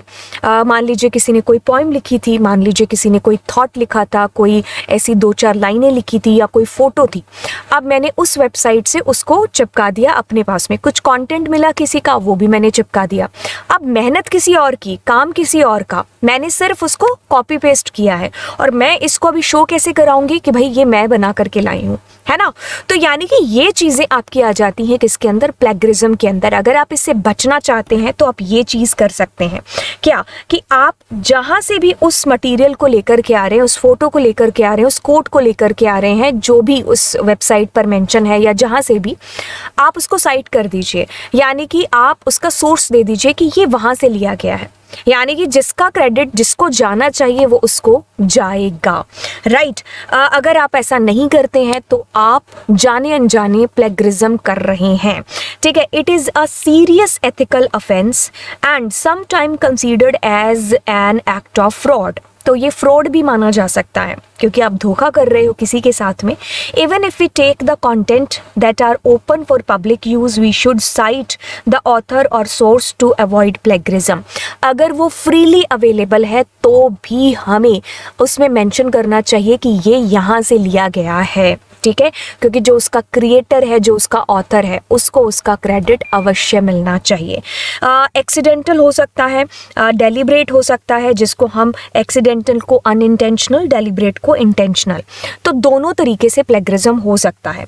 एक्सीडेंटल की बात करेंगे, डेलिब्रेट की बात करेंगे, जैसे कि इसके नाम से ही आपको पता चल रहा है कि एक्सीडेंटल, अनइंटेंशनल, यानी कि आपको पता नहीं था और या फिर आपने क्या किया, किसी का डेटा उठाया, उसमें अपना खुद का थोड़ा बहुत चेंजेस, मतलब खुद का माइंड आपने यूज़ करके थोड़ा बहुत उसको चेंज करके ला दिया, लेकिन है तो वो भी प्लेगरिज्म ना। आपका आइडिया आपका खुद का प्योर नहीं है, आपने उसको कॉपी किया, जस्ट अपनी 4-5 लाइनें टेपी और आगे भेज दिया, ठीक है। हाँ, इसके जो है cases, accidental plagiarism cases are less serious, इतने सीरियस नहीं भी हो सकते, लेकिन जो इंटेंशनली होता है, डेलिब्रेटली किया जाता है कि आप एज इट इज़ इसको कॉपी पेस्ट करके ले आए, आपने खुद का दिमाग बिल्कुल भी यूज़ नहीं किया, सारा जो कंटेंट था वो दूसरे का था, आपने सिर्फ उसको कॉपी किया और आगे ले गए। तो इसके लिए आपको जो है जो आपको फाइन वाइन भी है जो भरना पड़ सकता है अगर ऑथर आपके खिलाफ एक्शन ले तो, ठीक है। अब देखिए आप कैसे अवॉइड कर सकते हो प्लेगरिज्म को, जो कि मैं आपको ऑलरेडी बता चुकी हूँ। आप अपना खुद का आइडिया यूज़ कर सकते हो, अपने खुद के शब्दों का इस्तेमाल कर सकते हो। अगर हमारे पास शब्दों की कमी या आइडियाज़ की कमी कम पड़ रही है तो हम बिल्कुल जाएंगे, लेकिन हम तब क्या करेंगे, ऑलवेज प्रोवाइड अ रेफरेंस और give credit to the source from where you have received the information. जहाँ से हमने उस इंफॉर्मेशन को लिया है, चाहे वो विकीपीडिया हो, चाहे वो XYZ हो, हमें उसको उसका क्रेडिट देना चाहिए। हम सोर्स में डाल सकते हैं कि ये यहाँ से लिया है। Cite the name of the website या फिर URL, name of the author and acknowledge them if you have used their work after rearranging the order of a sentence changing some of the work. बिल्कुल, अगर आप उसमें से कोई change भी कर रहे हैं ना तो भी आपको साइट करना चाहिए। Information in the form of bulleted notes in your words. Bulleted notes का मतलब है हाईलाइट के तौर पर आप ले सकते हो, ठीक है। ऐसा नहीं कि आप पूरा का पूरा कॉपी ही पेस्ट कर दो। डेवलप योर राइटिंग स्किल्स, खुद टाइप कर लो, ठीक है। ओके, सो ये सारे प्लेगरिज्म से बचने के तरीके हैं, राइट। ओके, अब आता है जी कॉपीराइट इन्फ्रिंगमेंट। कॉपीराइटेड क्या चीज़ है आपको बता दिया मैंने लास्ट क्लास में। तो अब कॉपीराइट जो चीज़ हो रखी है आप उसको यूज करने की कोशिश कर रहे हो, so that is copyright infringement. Infringement is when we use other persons work without obtaining their permission. वो जो वर्क कॉपीराइटेड है, आप उस बंदे से उसकी परमिशन लिए बिना या उसको पैसे वैसे दिए बिना आप उसको यूज करने लग गए, ऐसा कैसे कर सकते हो? सो ये कॉपीराइट इन्फ्रिंगमेंट के अंदर है जो बिल्कुल आता है, ठीक है। Suppose we download an image from the internet and use it in our project, बिल्कुल, हमने उसको अपने प्रोजेक्ट में यूज़ कर लिया डाउनलोड करके, और वो इमेज कॉपीराइट भी हो सकती है, but the owner of the copyright of the image does not permit its a free usages, क्योंकि बहुत सारी ऐसी इमेजेस होती हैं जो फ्री नहीं होती हैं, लेकिन फिर भी हम उसको यूज़ कर लेते हैं, है ना। तो हमें नहीं पता होता, हम जाने अनजाने कॉपीराइट इन्फ्रिंगमेंट कर रहे होते हैं, कॉपीराइट के रूल को ब्रेक कर रहे होते हैं, ठीक है। अगर वो फ्रीली अवेलेबल है फिर आप उसको यूज़ कर रहे हो तो वो प्लेगरिज्म हो जाएगा, है ना। तो प्लेगरिज्म से बचने के लिए हम उसको साइट कर दें, लेकिन अगर वो कॉपीराइटेड चीज़ है और आप उसको यूज़ कर रहे हो, इवन ऑल्दो तुमने उसको साइट भी कर दिया, तो भी नहीं करनी है, क्योंकि आपको ऑथर की परमिशन नहीं मिली है ना। बहुत बार आपने देखा होगा कि जैसे कई बार कोई कविता हम किसी भी जो है कवि की गा देते हैं, तो बेशक हमने सबको पता है कि भाई ये कविता उनकी है, लेकिन फिर भी हमारे खिलाफ एक्शन हो सकता है, क्योंकि हमने जिनके पास उसके अभी कॉपीराइट पड़े होंगे, हमने उनसे परमिशन थोड़ी ना ली है ना। हम पब्लिक में ऐसे किसी का गाना नहीं गा सकते हैं, क्योंकि हमें उनसे परमिशन लेनी पड़ेगी। बेशक सबको पता है कि वो उसका गाना है, या हम उसको साइड भी कर दे तो भी, ठीक है। Then using such an image even after giving the reference of the image in our project is a violation of copyright। बिल्कुल, आप चाहे उसको साइड भी कर दो तो भी आप रूल तो ब्रेक कर ही रहे हो, ठीक है। तो कॉपीराइटेड जो भी चीज़ है आप पहले परमिशन लो, या फिर वो आप उससे ख़रीद सकते हो। अगर कोई सॉफ्टवेयर की बात हो रही है, कॉपीराइट है ना, तो आप उसको यूज़ करो, ठीक है। नहीं तो फिर आप नहीं कर सकते, राइट, ओके। अब ट्रेडमार्क इन्फ्रिंगमेंट किसके अंदर आता है? देखिए, ट्रेडमार्क इन्फ्रिंगमेंट यानी कि ट्रेडमार्क की ही कॉपी कर देना। जैसे हम एज इट इज़ कॉपी तो खैर सोच भी नहीं सकते, हम उसके लमसम भी नहीं कर सकते, 19-21 का फासला भी नहीं रख सकते। जैसे मैकडॉनल्ड का ऐसे है तो हम उसको कॉपी करके ऐसे नहीं रख सकते, एडिडास का ऐसे है तो मैं ऐसा नहीं कर सकती, ठीक है। फेसबुक का मैं फेस लुक नहीं कर सकती हूँ, राइट। तो मैं उनका जो लोगो है उसको ना तो एज इट इज़ बना सकती हूँ, ना उसके जैसा मैं यहाँ पर कर सकती हूँ, ठीक है। तो हमें इसका ध्यान रखना होगा, एंड अगर आप ऐसा करते हैं तो आप फिर ट्रेडमार्क इन्फ्रिंगमेंट के अंदर आते हैं, यानी कि आप उसका रूल ब्रेक कर रहे हो और आपके खिलाफ कार्यवाही हो सकती है, क्योंकि वो रजिस्टर होगा कहीं ना कहीं, तो उसका जो ओनर है वो आपके खिलाफ एक स्ट्रिक्ट एक्शन ले सकता है, ठीक है। It means unauthorised use of others trademark on product and services, an owner of trademark may commence legal proceeding against someone who infringing its registered trademark, right, okay। अब बच्चों को डाउट होगा कि what is the difference between copyright infringement और plagiarism। देखिए जैसे मैंने भी इसको यहाँ से लिया हुआ है, मैंने इसका डाल दिया है सोर्स, तो कहता है कि plagiarism refers to the act of taking someone else's work idea and passing them off as one's own। अब वो दूसरों को ऐसे दिखा रहे हैं कि जैसे उसने खुद ने बनाया हो उसको, चाहे वो कोई आइडिया हो या कोई काम हो या कोई फोटो वटेवर, है ना। Copyright infringement refers to the use of copyrighted जो प्रोटेक्टेड मटेरियल है, ठीक है, बिना उसकी परमिशन के, राइट। तो कॉपीराइटेड कोई भी चीज़ है आपको पहले परमिशन लेनी ही पड़ेगी। ये एक एथिकल इशू हो जाता है, लेकिन यहाँ पर आपके खिलाफ एक लीगल एक्शन हो सकता है अगर आप कॉपीराइट को ब्रेक करते हैं। Involves copying any work including work that has no copyright. इसमें कॉपीराइट अगर चीज़ आ ही गई तो फिर वो कॉपीराइट इन्फ्रिंगमेंट हो जाएगा। अगर कॉपीराइटेड नहीं भी है तो भी अगर आप कॉपी कर रहे हैं तो आप प्लेगरिज्म कर रहे हैं। Generally involves written work in both printed and electronic form. Involve music, art, ये जो कॉपीराइटेड चीज़ें होती है, सॉफ्टवेयर वगैरह, है ना, तो ये चीज़ें इंक्लूड होती हैं। इसके खिलाफ आपके खिलाफ कोई ऐसा लीगल एक्शन हो सकता है, लेकिन आपको पेनल्टी वगैरह भरनी पड़ सकती है, ठीक है। तो ये एथिकल से चीज़ें जुड़ जाती हैं, लेकिन यहाँ पर एक क्राइम के अंडर चीज़ आ जाती है, ठीक है। तो ये दोनों के बीच में अंतर है। अगली क्लास में हम लोग लाइसेंसेस के बारे में है जो यहाँ पर चीज़ें जानेंगे। आई होप आपको चीज़ें बहुत अच्छे से समझ में आ गई होंगी। तो चलिए फिर मिलते हैं आपसे अगली कक्षा में। Thank you so much, bye bye and बिल्कुल गॉड ब्लेस यू। तो चलिए आज की क्लास में हम लोग करते हैं जी लाइसेंसिंग को, और आज हम लोग जीपीएल और सीसी, ये जो दो टाइप के पब्लिक लाइसेंस हैं, इनके बारे में हम लोग चीज़ें जानने वाले हैं। एंड चलिए स्टार्ट करेंगे क्लास 12th इन्फॉर्मेटिक प्रैक्टिसेस के साथ में क्लास में हम लोग यहाँ पर बात करने वाले हैं लाइसेंस के बारे में। तो जैसे ही लाइसेंस शब्द आपके सामने आता है तो आपको शायद ड्राइविंग लाइसेंस की याद आ जाती होगी, है ना। हाँ, हम थोड़ा सा उससे रिलेट करके ही चीज़ें एक बार स्टार्ट करते हैं कि व्हाट इज़ लाइसेंस। अगर ड्राइविंग लाइसेंस की बात करें तो ड्राइविंग लाइसेंस एक तरीके से आपके पास में एक परमिशन हो जाती है कि आप ये वाला व्हीकल चला सकते हो कि नहीं चला सकते हो। तो मतलब सड़क पर अगर आपको कोई व्हीकल चलाना तो उससे पहले आपको परमिशन लेनी पड़ेगी, और वो परमिशन लिखित में कहाँ पर आती है आपके पास में, लाइसेंस के तौर पर, है ना। जैसे आप सामने वाले को दिखा पाते हो कि लाइसेंस मेरे पास है, दैट मीन्स कि मैं एलिजिबल हूँ इस व्हीकल को चलाने के लिए, है ना। तो it is a one kind of permission, आपको ग्रांट हो चुकी है वो परमिशन कि आप अभी ड्राइविंग कर सकते हो। अब यहाँ पर लाइसेंस का क्या मतलब है, यहाँ पर अगर हम इस ड्राइविंग वाले को यहाँ पर एग्जांपल लें तो देखिए क्या होता है कि जो कि कॉपीराइटेड मटेरियल होता है, जिसको भी कॉपीराइट कराया जाता है, अब उसको कोई भी बंदा यूज़ नहीं कर सकता, आम लोग उसको यूज़ नहीं कर सकते हैं। अब ऐसा है कि हम अगर उसको यूज़ करना चाहते हैं तो हमें उसका लाइसेंस है जो खरीदना पड़ेगा ऑथर से, क्रिएटर से, जिसके पास उसका कॉपीराइट है, वो हमें परमिशन देगा कि हम इसको यूज़ कर सकते हैं और किस ढंग से कर सकते हैं, वो सारी गाइडलाइंस उसके अंदर होगी। अब कहते हैं कि copyright some time put restrictions on the usages of copyrighted work by anyone else. अब कॉपीराइटेड जो मटेरियल है वो तो कॉपीराइटेड है, अब किसी के पास भी कोई अथॉरिटी नहीं है कि हम उसको यूज़ कर पाएँ। अब लाइसेंस जब हमें मिल जाएगा तो हमारे पास एक परमिशन हो जाएगी कि हम उसको बेसिकली यूज़ कर सकते हैं उस कॉपीराइटेड चीज़ को, ठीक है। अब ऐसा है कि यहाँ पर अगर हम लाइसेंस की ही बात करें तो if others are allowed to use and built upon the existing work, अगर वो एग्जिस्टिंग वर्क है जो भी कॉपीराइटेड है, अगर हम उसको यूज़ करना चाहते हैं, उसमें कोई चेंज करना चाहते हैं, तो ये लाइसेंस के थ्रू चीज़ हो जाएगी। मतलब एक एग्रीमेंट है ये, है ना। जिस बंदे से हमने खरीदा है वो पर्टिकुलर सॉफ्टवेयर या जो भी है ना, तो हमें लाइसेंस मिल गया है, एक एग्रीमेंट हो गया हमारा और उसके बीच में, ठीक है। That is licence.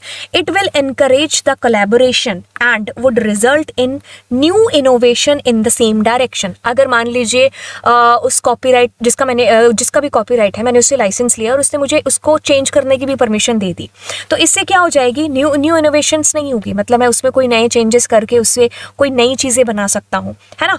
तो इसीलिए हम लाइसेंस है जो लेते हैं। अब लाइसेंस की कुछ गाइडलाइंस, कुछ रूल्स होते हैं जो कि हमें वो ऑथर देता है जिसने भी उसको क्रिएट किया होता है। तो license provide rules and guidelines for others to use the existing work. हम उस एग्जिस्टिंग वर्क को यूज़ कर सकते हैं, एक परमिशन हमारे पास में मिल गई लाइसेंस के तौर पर, ठीक है। ओके, अब लाइसेंस के तौर पर हमें जब परमिशन मिल गई तो कहता है कि when authors share their copyrighted works with others under public license, जिसको हम आगे पढ़ने वाले हैं पब्लिक लाइसेंस को जीपीएल और सीसी के अंदर, it allows others to use and modify the content. बिल्कुल कॉपीराइटेड मटेरियल हम यूज़ कर सकते हैं। अब सीसी यानी कि क्रिएटिव कॉमन्स। अब क्रिएटिव कॉमन्स की बात हो रही है तो ये कहता है कि ये कॉपीराइटेड वर्क होता है ना, तो उस पर ये जो है अप्लाई हो जाता है, ठीक है। तो इसी की वजह से हम कॉपीराइटेड मटेरियल को बेसिकली यूज़ कर पाते हैं। वो तभी कर पाते हैं, कहता है कि it used when an author wants to give people the right to share use built. मतलब जो ऑथर है, जो करता है, जो क्रिएटर है ना, इन्वेंटर है, अगर वो इसकी परमिशन दे तो, ठीक है। अब बेसिकली ये क्रिएटिव कॉमन है, तो क्रिएटिव से मतलब है कि जितने भी क्रिएटिव वर्क है, जैसे कि वेबसाइट हो गया, म्यूजिक, ये सारे कॉपीराइटेड है ना, बट हम इनको यूज़ कर सकते हैं अगर वो अंडर सीसी के आते हैं, तो सीसी की वजह से हम उसको यूज़ कर पाते हैं, ठीक है। अब आगे चलते हैं तो कहता है कि the work licensed under CC is governed by the copyright law. बिल्कुल जितने भी कॉपीराइटेड वर्क हैं, जिनको भी हम सीसी के सीसी के थ्रू हम उसको यूज़ कर पा रहे हैं, वो सारे कॉपीराइटेड लॉ के अंदर ही आते हैं क्योंकि वो कॉपीराइटेड हैं। So applies to all type of work including, जैसे कि आर्ट हो गया, म्यूजिक हो गया, ये सारे कॉपीराइटेड ही हैं, इनके अंदर ही आते हैं। क्रिएटिव है तो कॉपीराइटेड को हम यूज़ कर पा रहे हैं इस सीसी के ही थ्रू, है ना।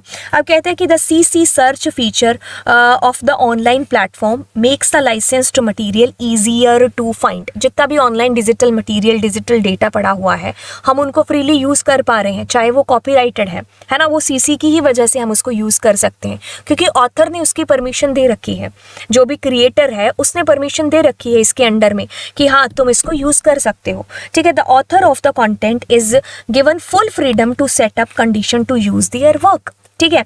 अब जीपीएल की बात होती है, कहता है कि general public license. GPL is the most widely used free software license है, पहली चीज ये, ठीक है। अब जीपीएल की बात करें ना तो इसके साथ में एक शब्द जुड़ा हुआ है जीएनयू। ये GNU GPL is another free software license. अब देखिए GNU है ना, जो बेसिकली अगर हम GNU की बात करें तो इसको जो बनाने वाले शख्स हैं उनका नाम है, मतलब इसको जो जिसने जो है नॉलेज में लेकर के आए इस दुनिया की, उनका नाम है जी रिचर्ड स्टॉलमैन इन 1989 के अंदर। ऐसा था कि अगर GNU की बात करें तो GNU की फुल फॉर्म है GNU नॉट यूनिक्स। ठीक है, अब यूनिक्स क्या है? एक ऑपरेटिंग सिस्टम है।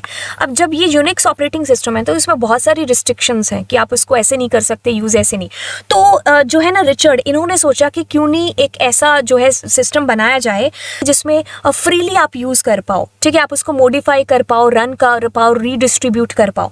तो कॉपी लेफ्ट एक तरीके से उसकी शुरुआत इन्होंने ही की थी, रिचर्ड ने ही। ठीक है, तो फिर आपका GPL है जो एक नॉलेज के अंदर आया और इन्होंने ही इसकी शुरुआत की थी फ्री सॉफ्टवेयर लाइसेंस की। ठीक है, तो अब कहते हैं कि GPL is the most widely used free software license which grants the recipient, जो भी इसको रिसीव कर रहा है, right to copy, right to modify, right to run, right to redistribute the software. ठीक है, तो हम इसी की वजह से ही फ्रीली सॉफ्टवेयर्स को यूज़ भी कर पाते हैं। मतलब इसमें आपको जो स्टडी करना, रन करना, शेयर करना, मॉडिफाई करना, तो ये आपको 4 तरीके की फ्रीडम यहाँ पर प्रोवाइड कर देता है। ठीक है, तो मतलब फ्री सॉफ्टवेयर का एक लाइसेंस हो गया, तो फ्रीली आप यूज़ करो। GPL के अंदर काफ़ी सारे सॉफ्टवेयर्स हैं जो आते हैं, तो हम उनको फ्रीली आज भी है जो यूज़ कर पाते हैं। ठीक है, अब आता है अपाचे लाइसेंस। अपाचे लाइसेंस कहता है कि Apache 2.0 right can be applied to both, copyright पर भी और पेटेंट पर भी। अब जब आपने अपाचे लाइसेंस ले लिया ना, तो इसका मतलब हो गया कि इसका जो राइट आपने लिया है वो कभी भी एंड नहीं होगा, वर्ल्ड वाइड ये अप्लाई हो जाएगा। आपको इसकी कोई फी भी नहीं भरनी है और ये पूरे मतलब आज आपने लिया है तो वर्ल्ड में कहीं पर भी ये जो है वैलिड होगा। ठीक है, और हमेशा के लिए आपने उसको ले लिया। ठीक है, तो अपाचे लाइसेंस ये कहता है। अगली क्लास के अंदर बाकी की चीज़ें हैं जो करने वाले हैं। तो ये 3 तरीके के जो लाइसेंस थे ये मैंने आपको बता दिए, CC, GPL और हमारा अपाचे लाइसेंस। राइट, तो ये आपके सिलेबस में था। अब आपसे मिलते हैं अगली क्लास में नई चीज़ों के साथ में। Thank you so much, bye bye and God bless you. तो चलिए शुरुआत करते हैं आज की क्लास की, और आज हम बहुत इंपॉर्टेंट चीज़ पढ़ने वाले हैं जो कि है साइबर क्राइम। स्वागत है आप सभी बच्चों का, मैं लवजीत अरोरा, और आप पहुंच चुके हो टेक क्वीन के इस चैनल के ऊपर, और यहाँ से हमारी जर्नी स्टार्ट हो रही है जो किसके लिए? साइबर क्राइम के लिए।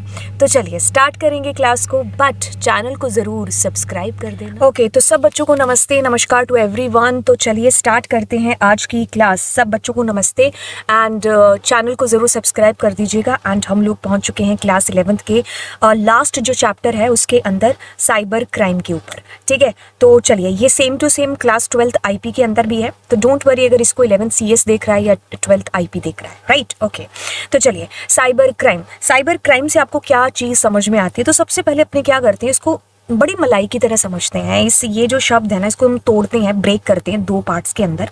एक है साइबर और दूसरा है क्राइम। आपको क्या समझ में आता है साइबर से? साइबर बोले तो मैम मुझे समझ में आता है कि इंटरनेट रिलेटेड है। ठीक है, मतलब एक इंटरनेट की दुनिया, साइबर की दुनिया, साइबर वर्ल्ड, है ना? बिल्कुल सही पकड़े हैं।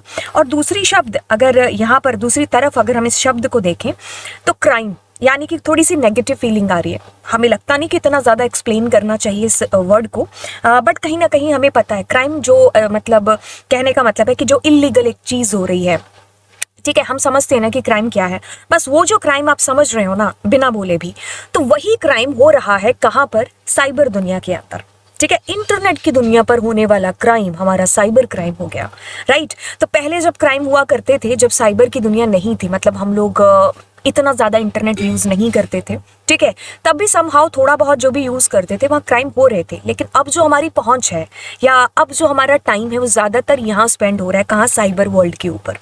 मैं कहती हूँ अक्सर अपनी क्लास के अंदर कि आज का जो इंसान है ना वो 2 दुनिया के अंदर जी रहा है।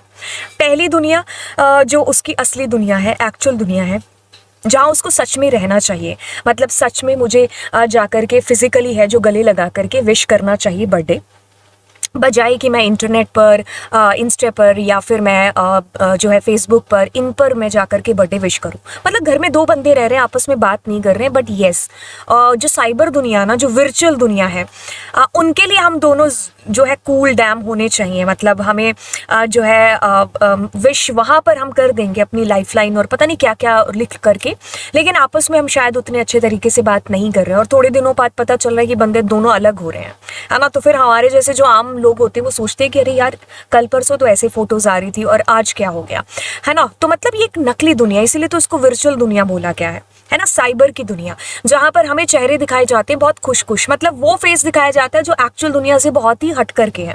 और अगर हम देख लेना कि यार सुबह से लेकर शाम तक हम कर क्या रहे हैं, हमारी जो दुनिया है ना, वो जो मोबाइल की कितने भी इंच की जो भी स्क्रीन है ना, बस उसी के अंदर लिमिट होकर के रह चुकी है।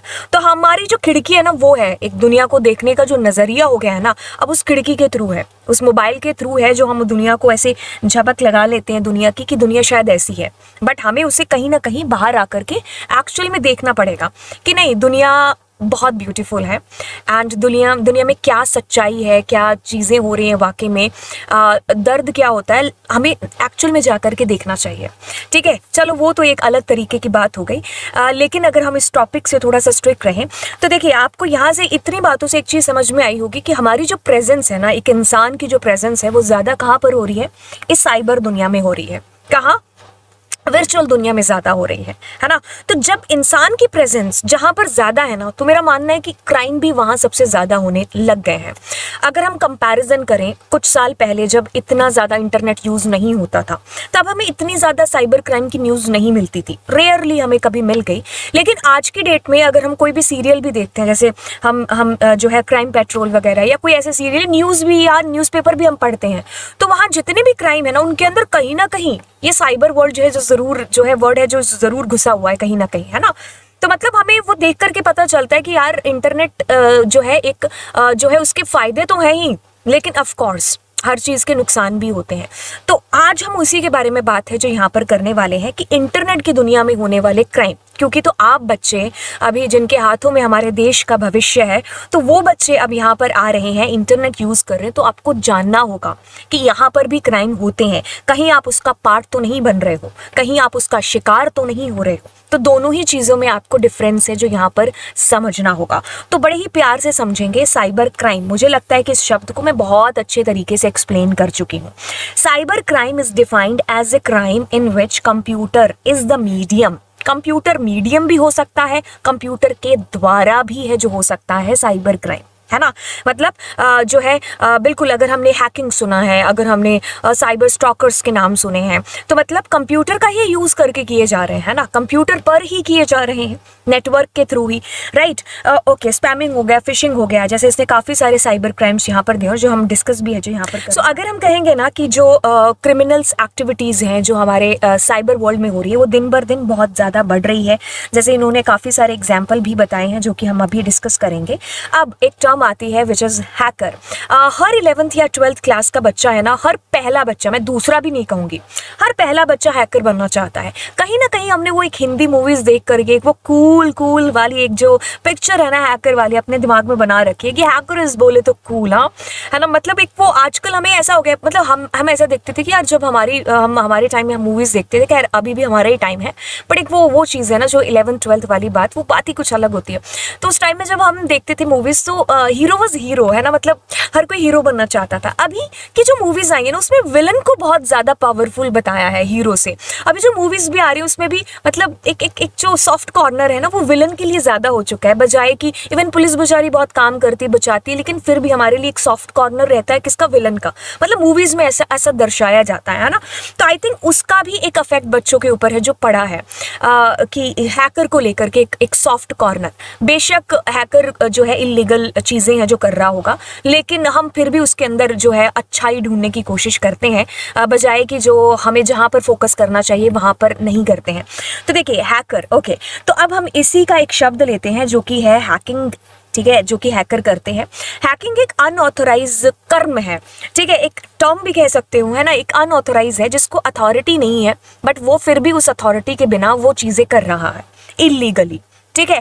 अब इसमें इस बंदे का जो इंटेंशन है ना, वो इसको बताएगा कि ये हैकर है या फिर जो अगली टर्म हमारी आ रही है विच इज़ क्रैकर, ठीक है। अब आपको दोनों में अंतर बताएंगे, क्योंकि एक नॉर्मल एक आम जनता के लिए जो टर्म है ना वो हैकर है, लेकिन जब हम इसको बुक के अंदर एक्चुअली पढ़ेंगे तो हमें दो टर्म्स यहाँ पर निकल करके सामने आएंगे which is hacker and cracker, जिसको हम अभी जानने वाले हैं। अब देखिए क्या है कि जो हैकर है ना वो इलीगल एक्टिविटीज़ करते हैं, इलीगल एक्टिविटीज़ जिनको अनऑथोराइज एक्टिविटीज़ के नाम से भी जानते हैं। इनका मकसद हो सकता है खुद का फ़ायदा, दूसरों का नुकसान, ऑफ कोर्स, है ना। तो इनका जो पर्पस होता है वो मतलब ऐसा है कि भाई सिस्टम को हिला देना, ठीक है, और मतलब खुद के फायदे के लिए, मजे के लिए भी, है ना। तो ये हैकर्स हैं, ऐसी एक्टिविटीज को परफॉर्म करते हैं।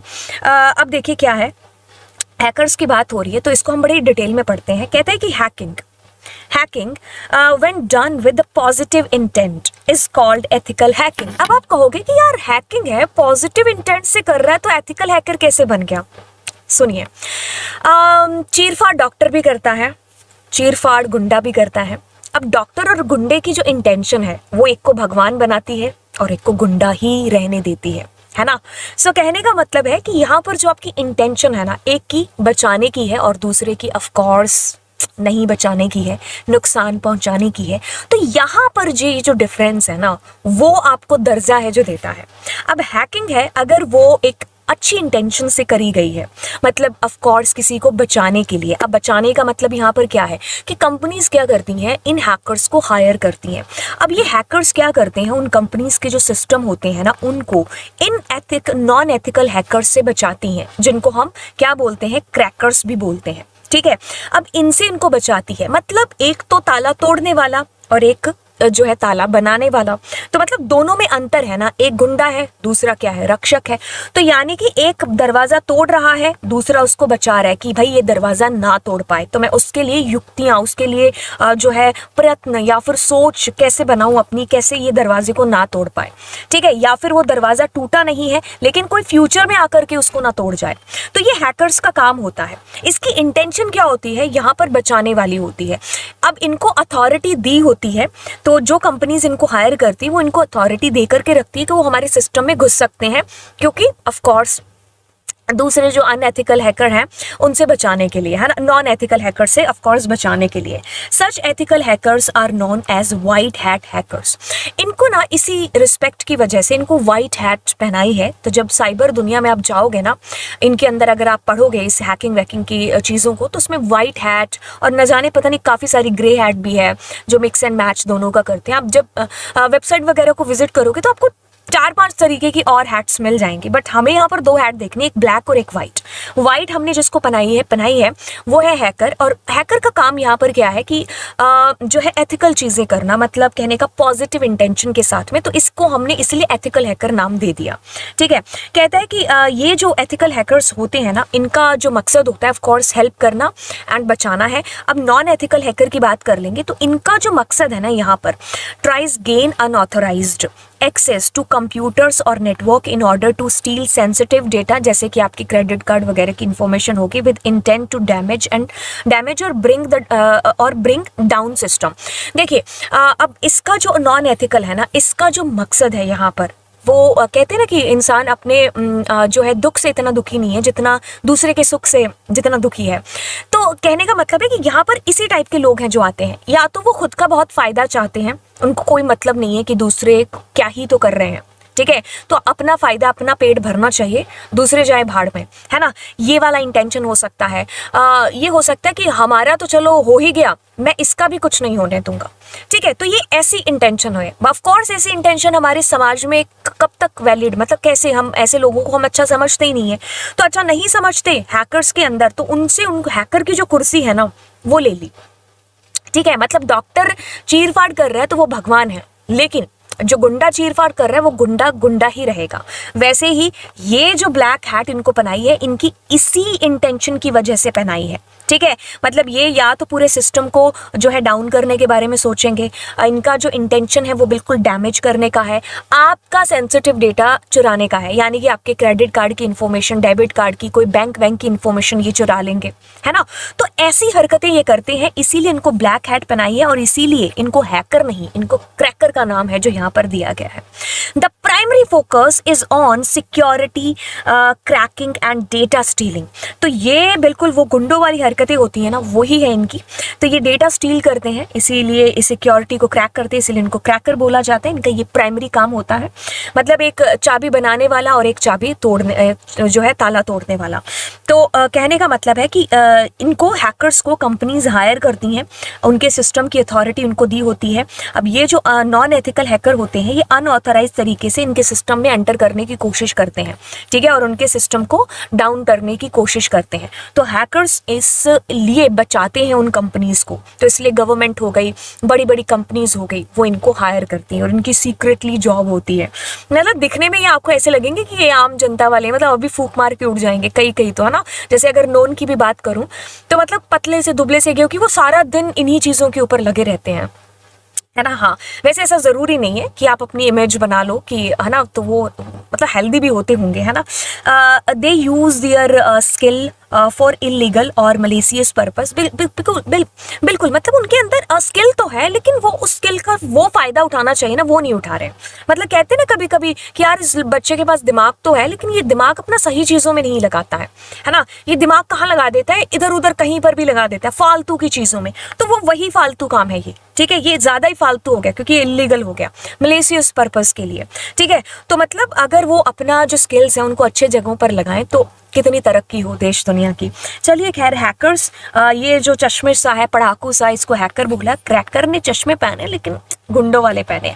Hacker constantly seek further knowledge, freely share what they have discovered and never intentionally damage data। मतलब हैकर है ना जो वो उनके पास नॉलेज है और वो और हासिल करने की कोशिश करते हैं, ठीक है, और उसको शेयर भी करते हैं ऑफ कोर्स दूसरों के साथ में, ठीक है, जो भी उन्होंने हासिल किया होता है नॉलेज, और इनका जो इंटेंशन है वो डैमेज नहीं होता है कहीं ना कहीं, मतलब अंदर जो है ना इनका इंसानियत होती है।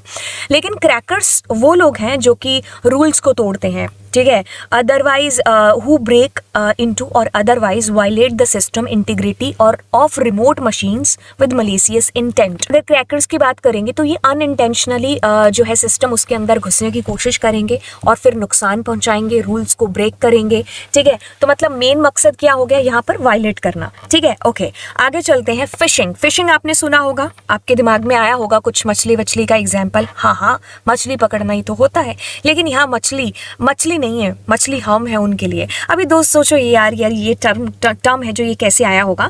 अगर हम मछली पकड़ने का एग्जांपल लेते हैं तो हम जब कांटे में वो मछली मतलब फंसती है तो वो कैसे फंसती है बेचारी, हम उसके लिए कुछ खाना वाना रखते हैं तो फिर वो शायद आती होगी, है ना। वैसे मैंने पकड़ा नहीं, बट मैं इतनी इमेजिन कर सकती हूँ क्योंकि हमने टॉम एंड जेरी में काफ़ी बार देखा हुआ है ना। तो बिल्कुल क्या है कि ये हम उसके लिए खाने वाने के लिए कोई चीज़ें रखते हैं। अब क्या होता है कि मछली आकर के फंस जाती है। अब मैं ये एग्जाम्पल यहाँ पर इसके साथ रिलेट क्यों कर रही हूँ, क्योंकि यहाँ पर मछलियाँ कौन है, हम जैसे भोले भाले लोग हैं, है ना। क्या होगा कि हमारे पास कोई मेल आएगी, हमारे पास कोई कॉल आएगा, हमारे पास कोई मैसेज आएगा।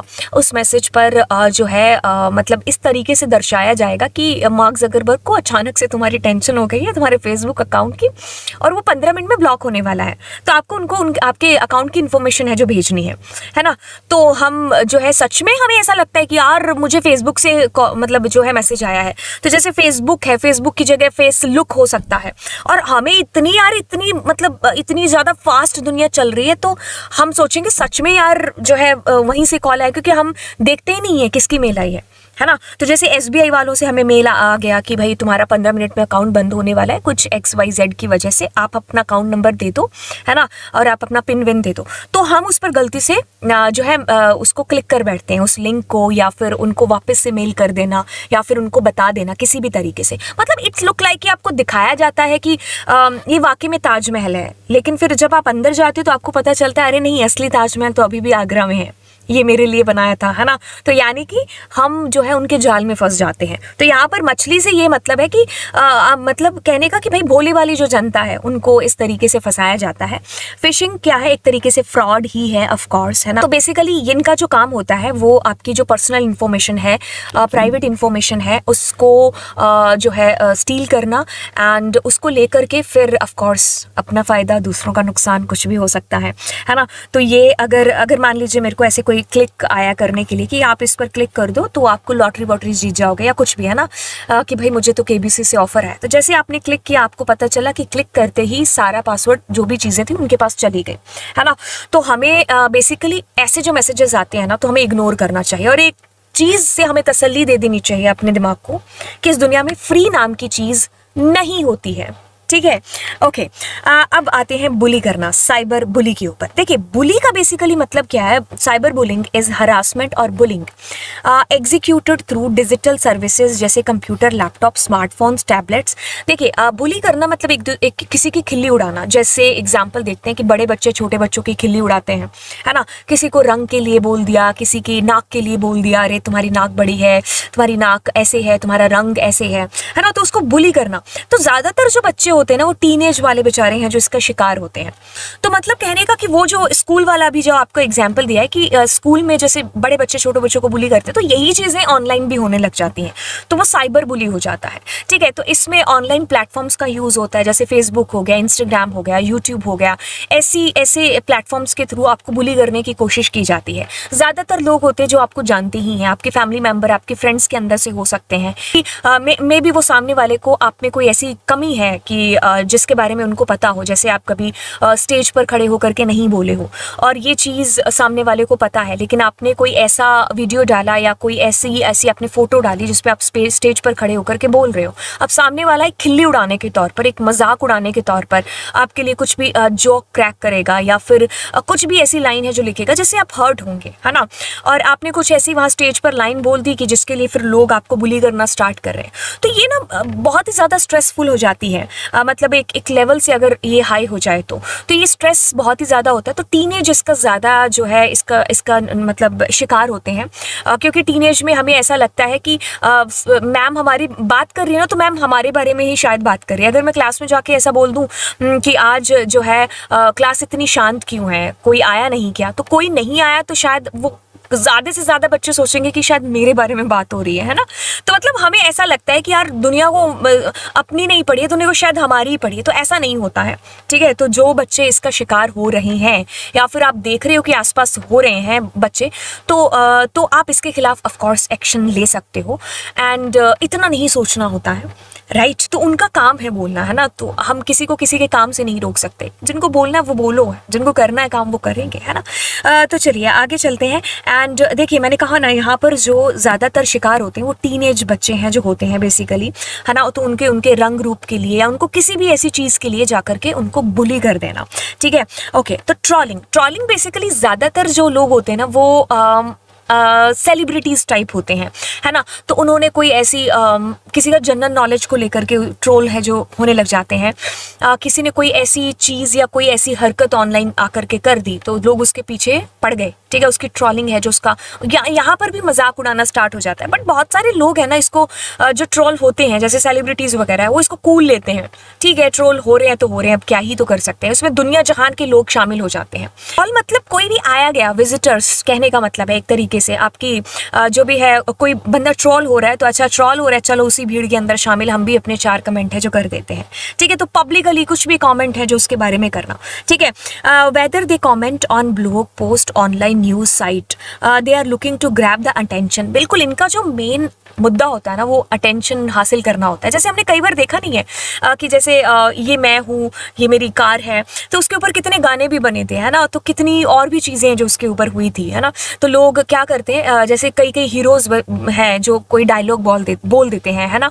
तो फिर लोग उनके ऊपर जो है अपनी मिमिक्री वगैरह करते हैं। तो उस तरीके से वो क्या करते हैं, असल में अटेंशन अपने ऊपर लेना चाहते हैं, ठीक है। इस वजह से वो लोग बेचारे ट्रोल हैं जो हो जाते हैं, है ना।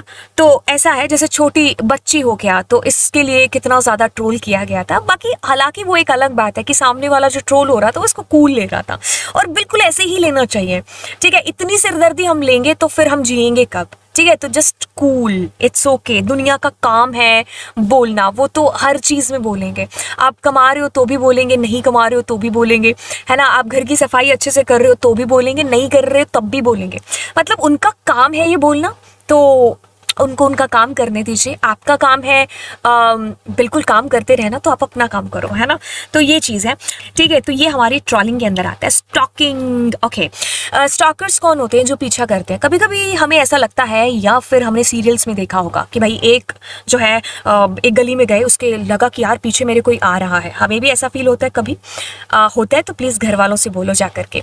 ये एक एग्जाम्पल दे रहे हैं, है ना। तो वही जो पीछा करना है ना वो ऑनलाइन पीछा होने लग गया। मैंने कहा ना साइबर दुनिया में। साइबर दुनिया में कोई ऐसा काम नहीं है जो मतलब इस एक्चुअल दुनिया में हो रहा है और वो साइबर दुनिया में नहीं हो रहा। लोग कहीं ना कहीं से रास्ता ढूंढ ही लेते हैं। यस, यहाँ पर भी लोग हैं जो स्टॉक होते हैं। तो मतलब कहने का कि आप मोबाइल पर जो भी कर रहे हो ना, तो बंदे को ये पता है कि आप कौन सी ऐप ओपन कर रहे हो, कहाँ मतलब कौन से अपने इंस्टाग्राम पर कितने टाइम तक आप ऑनलाइन हुए, कितने सेकंड तक आपने किसी से बात है जो की है। तो मतलब आपकी हर एक एक्टिविटी पर नज़र रखने की कोशिश की जा रही है। यूज़ ऑफ द इंटरनेट, बिल्कुल ये इंटरनेट के थ्रू होगी क्योंकि साइबर शब्द इसके साथ जुड़ गया है। Other technology to harm someone, although some cyber stalking can be secret for a time. बिल्कुल, जो आपका पीछा कर रहा है वो बंदा कुछ टाइम के लिए आपको नहीं बताएगा, फिर आपको धीरे धीरे खुद ही एहसास होने लगता है कि मेरा पीछा हो रहा है ना। अगर ये साइबर दुनिया पर हो रहा है तो हमें थोड़ा सा मे भी हो सकता है लेट पता चले कि मैं ऑनलाइन हो रहा हूँ, तो यार मुझे लग रहा है कोई और भी हो रहा है, फालतू का मैसेज आ रहा है मुझे, स्टॉकिंग। ठीक है, while a traditional stalker may shadow a victims movement, मतलब वो एक परछाई की तरह ही हो जाते हैं हमारे, है ना। जैसे अगर मैंने ऐसा किया तो मेरी परछाई भी ऐसा कर रही है, अगर मैं इधर देख रही हूँ तो परछाई भी इधर देख रही है। तो मतलब इतने बुरे तरीके से स्टॉक होने लग जाते हैं, है ना। हमने ये कभी हॉलीवुड मूवीज देखते टाइम भी ये वाली स्टॉकिंग वाली टर्म है जो सुनी होगी। Spying on them from hidden areas, बिल्कुल हिडन एरिया से ही स्टॉक कर रहे होंगे। अगर सामने होंगे तो फिर स्टॉकर थोड़ी होंगे, है ना। और विद द बाइनोक्यूलर और telescope the cyber stalker keeps an eye on their target electronically.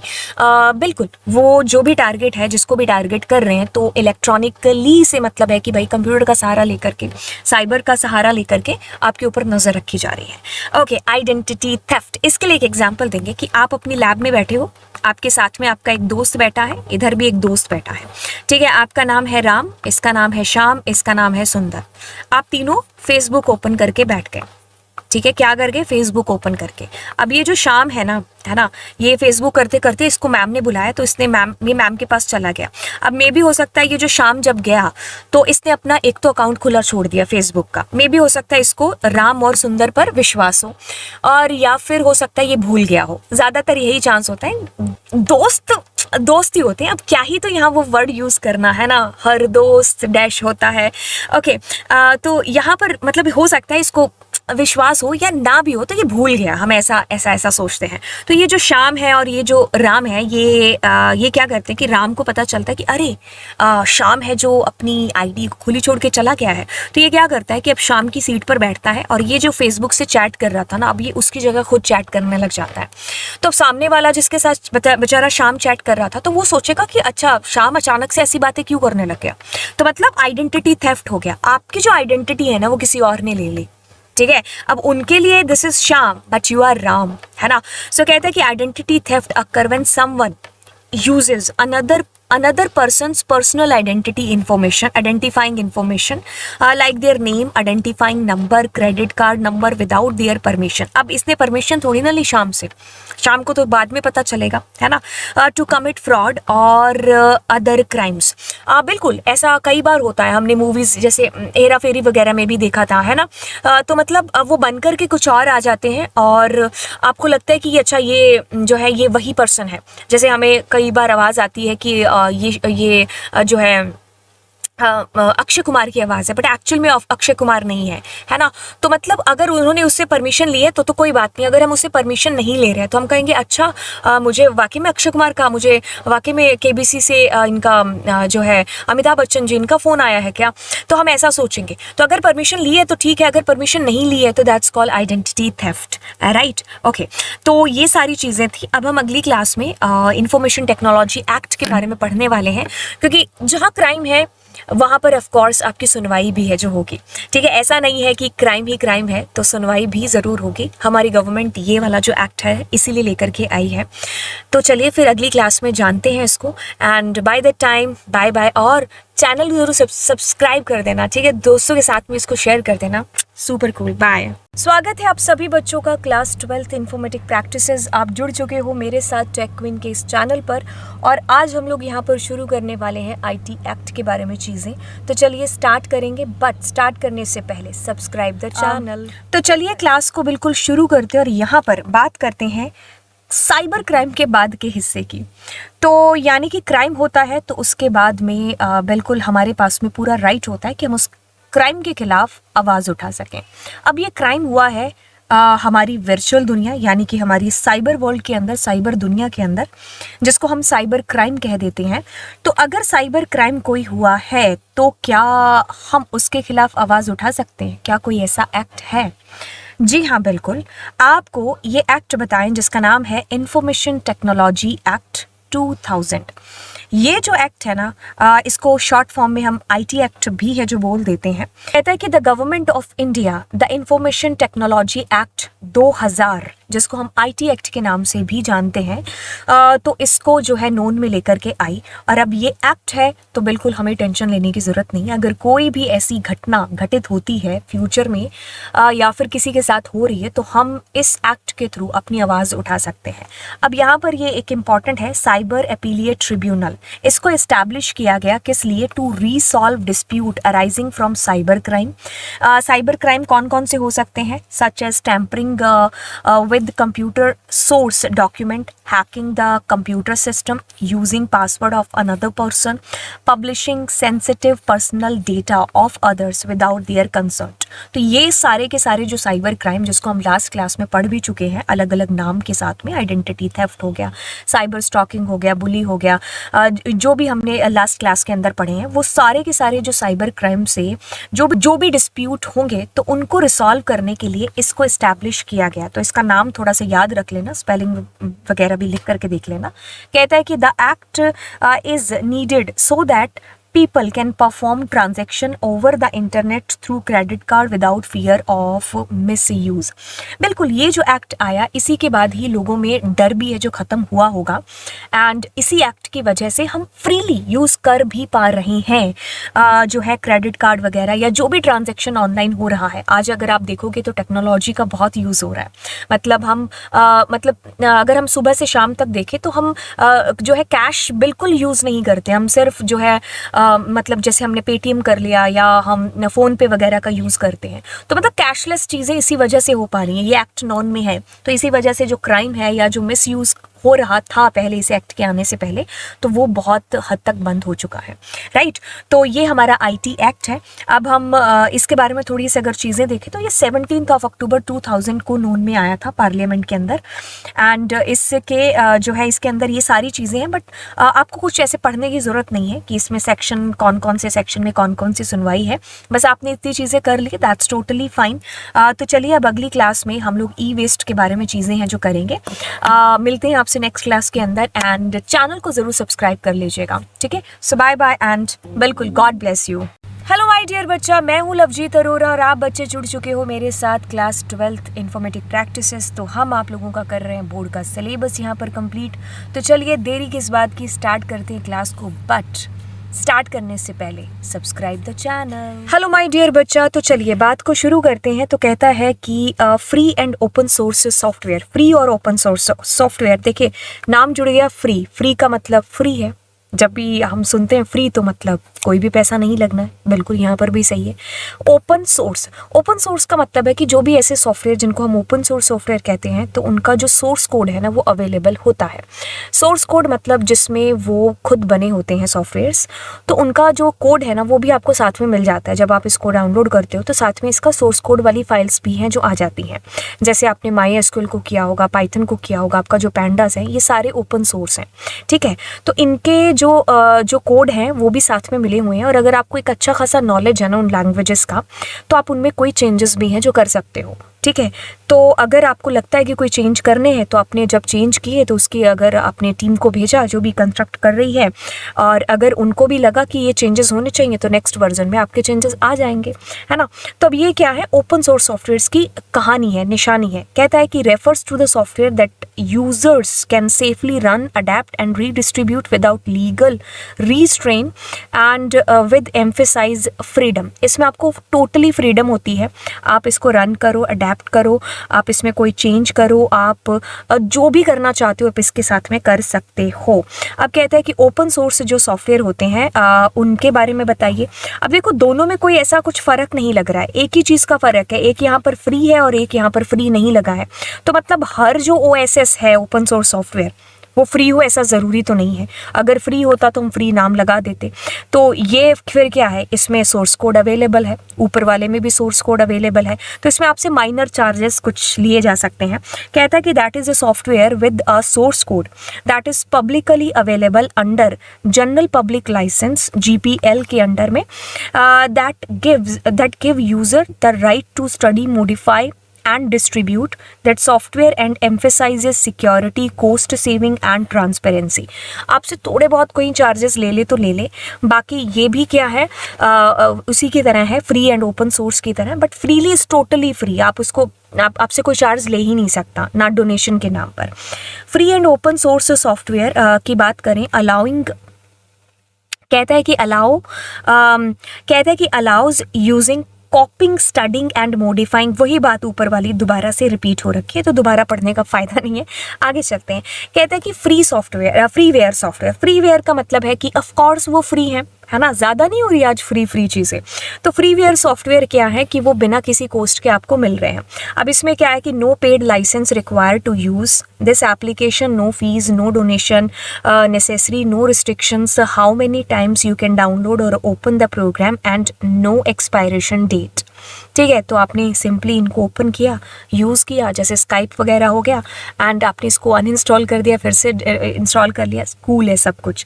लेकिन अब इसमें क्या चीज़ें होती हैं, इसके एग्जांपल्स वैसे देख लेते हैं। लिब्रे ऑफिस हो गया, GIM पे हो गया, अपाचे, HTTP सर्वर हो गया, internet explorer, Skype, team viewer, Yahoo messenger, Adobe reader, ये सारे एग्जाम्पल हैं।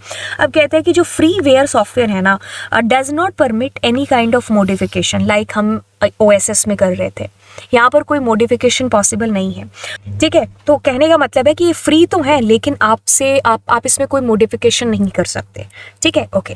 कहता है कि प्रोपैरेटरी सॉफ्टवेयर बेसिकली क्या होते हैं? प्रोपैरेटरी सॉफ्टवेयर वो सॉफ्टवेयर होते हैं, कहता है कि नीदर ओपन नोर फ्री, मतलब ना तो वो ओपन सोर्स होते हैं और ना ही वो फ्री होते हैं। ठीक है, तो फिर क्या होते हैं, आपको प्रोपैरेटरी के अंदर पैसे देने पड़ते हैं और उसके बाद में आप उसको यूज़ कर सकते हो। Proprietary software is available only after being the proper license of the software, moreover it has proper copyright and license। इसका कॉपीराइट होता है, उसका लाइसेंस आपको लेना पड़ता है, एंड ऑफ कोर्स आपको पैसे देने पड़ेंगे, है ना। सो जैसे मैक ऑपरेटिंग सिस्टम हो गया, एंड हमारा अडोब सूट हो गया, माइक्रोसॉफ्ट विंडोज़ हो गया, ये सारे के सारे एग्जाम्पल्स हैं इसके। तो ये फ्री भी नहीं होते हैं और इसका सोर्स कोड भी अवेलेबल नहीं होता और आपको पैसे देने पड़ते हैं इसके लिए। शेयरवेयर उस तरीके के सॉफ्टवेयर्स होते हैं जो कि आपको ट्रायल बेसिस पर मिलते हैं। ऐसा कुछ सॉफ्टवेयर होते हैं जैसे विनजिप हो गया, आपको कहते हैं कि भाई 1 महीने का ट्रायल ले लो, उसके बाद में आपको फीस चार्ज पे है जो करना पड़ेगा, है ना। तो वो वाले ट्रायल बेसिस वाले जो होते हैं वो शेयरवेयर सॉफ्टवेयर होते हैं। तो अब आपको मिलेंगे अगली क्लास के अंदर। आई होप आपकी यहाँ तक मैंने बहुत मदद की होगी।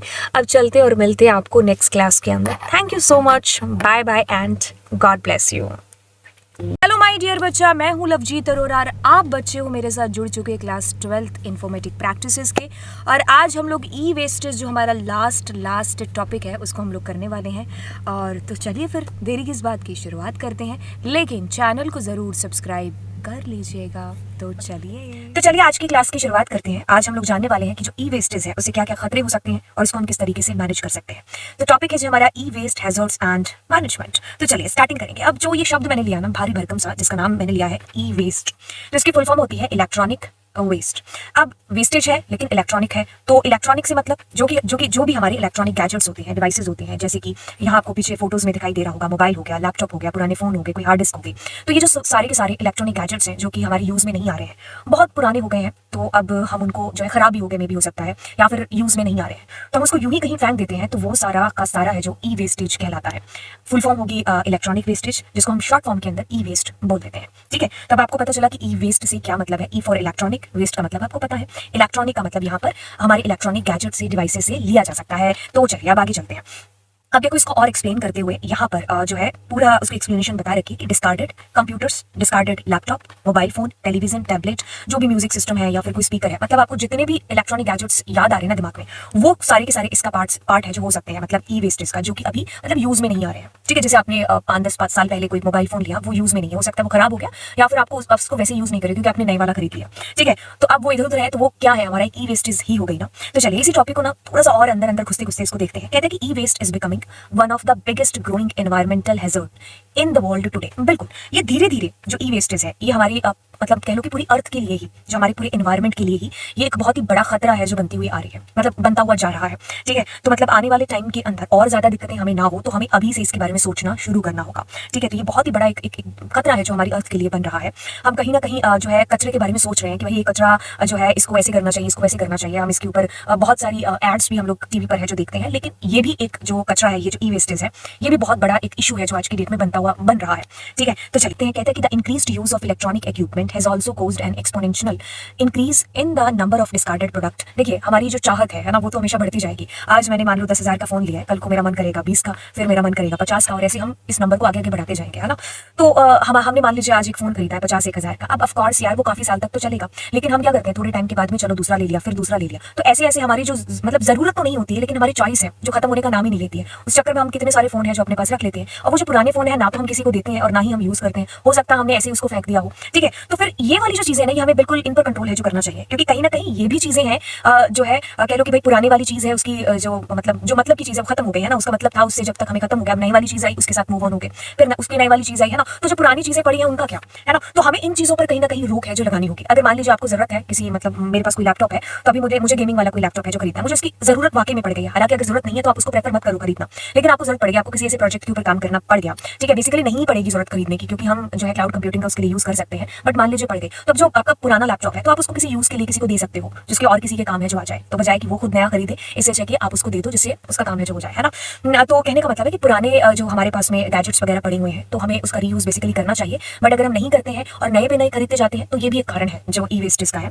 सो कहता है कि lack of awareness and appropriate skill to manage it has further worsened the problem. देखिए लोगों के पास में इतना अवेयरनेस नहीं है ना, तो इसकी वजह से भी ये चीजें हो रही हैं। मतलब अभी बहुत सारे बच्चों को मैं ही चीजें शायद बता रही हूँ, उन्होंने कभी सोचा भी नहीं होगा कि यार तो क्या हो गया मैंने अगर 4 फोन ज्यादा खरीद लिए तो, लेकिन जो पीछे आपके हैं फोन जिनको आप अभी यूज नहीं कर रहे हो, तो वो वेस्टेज बन रहे हैं ना, है ना।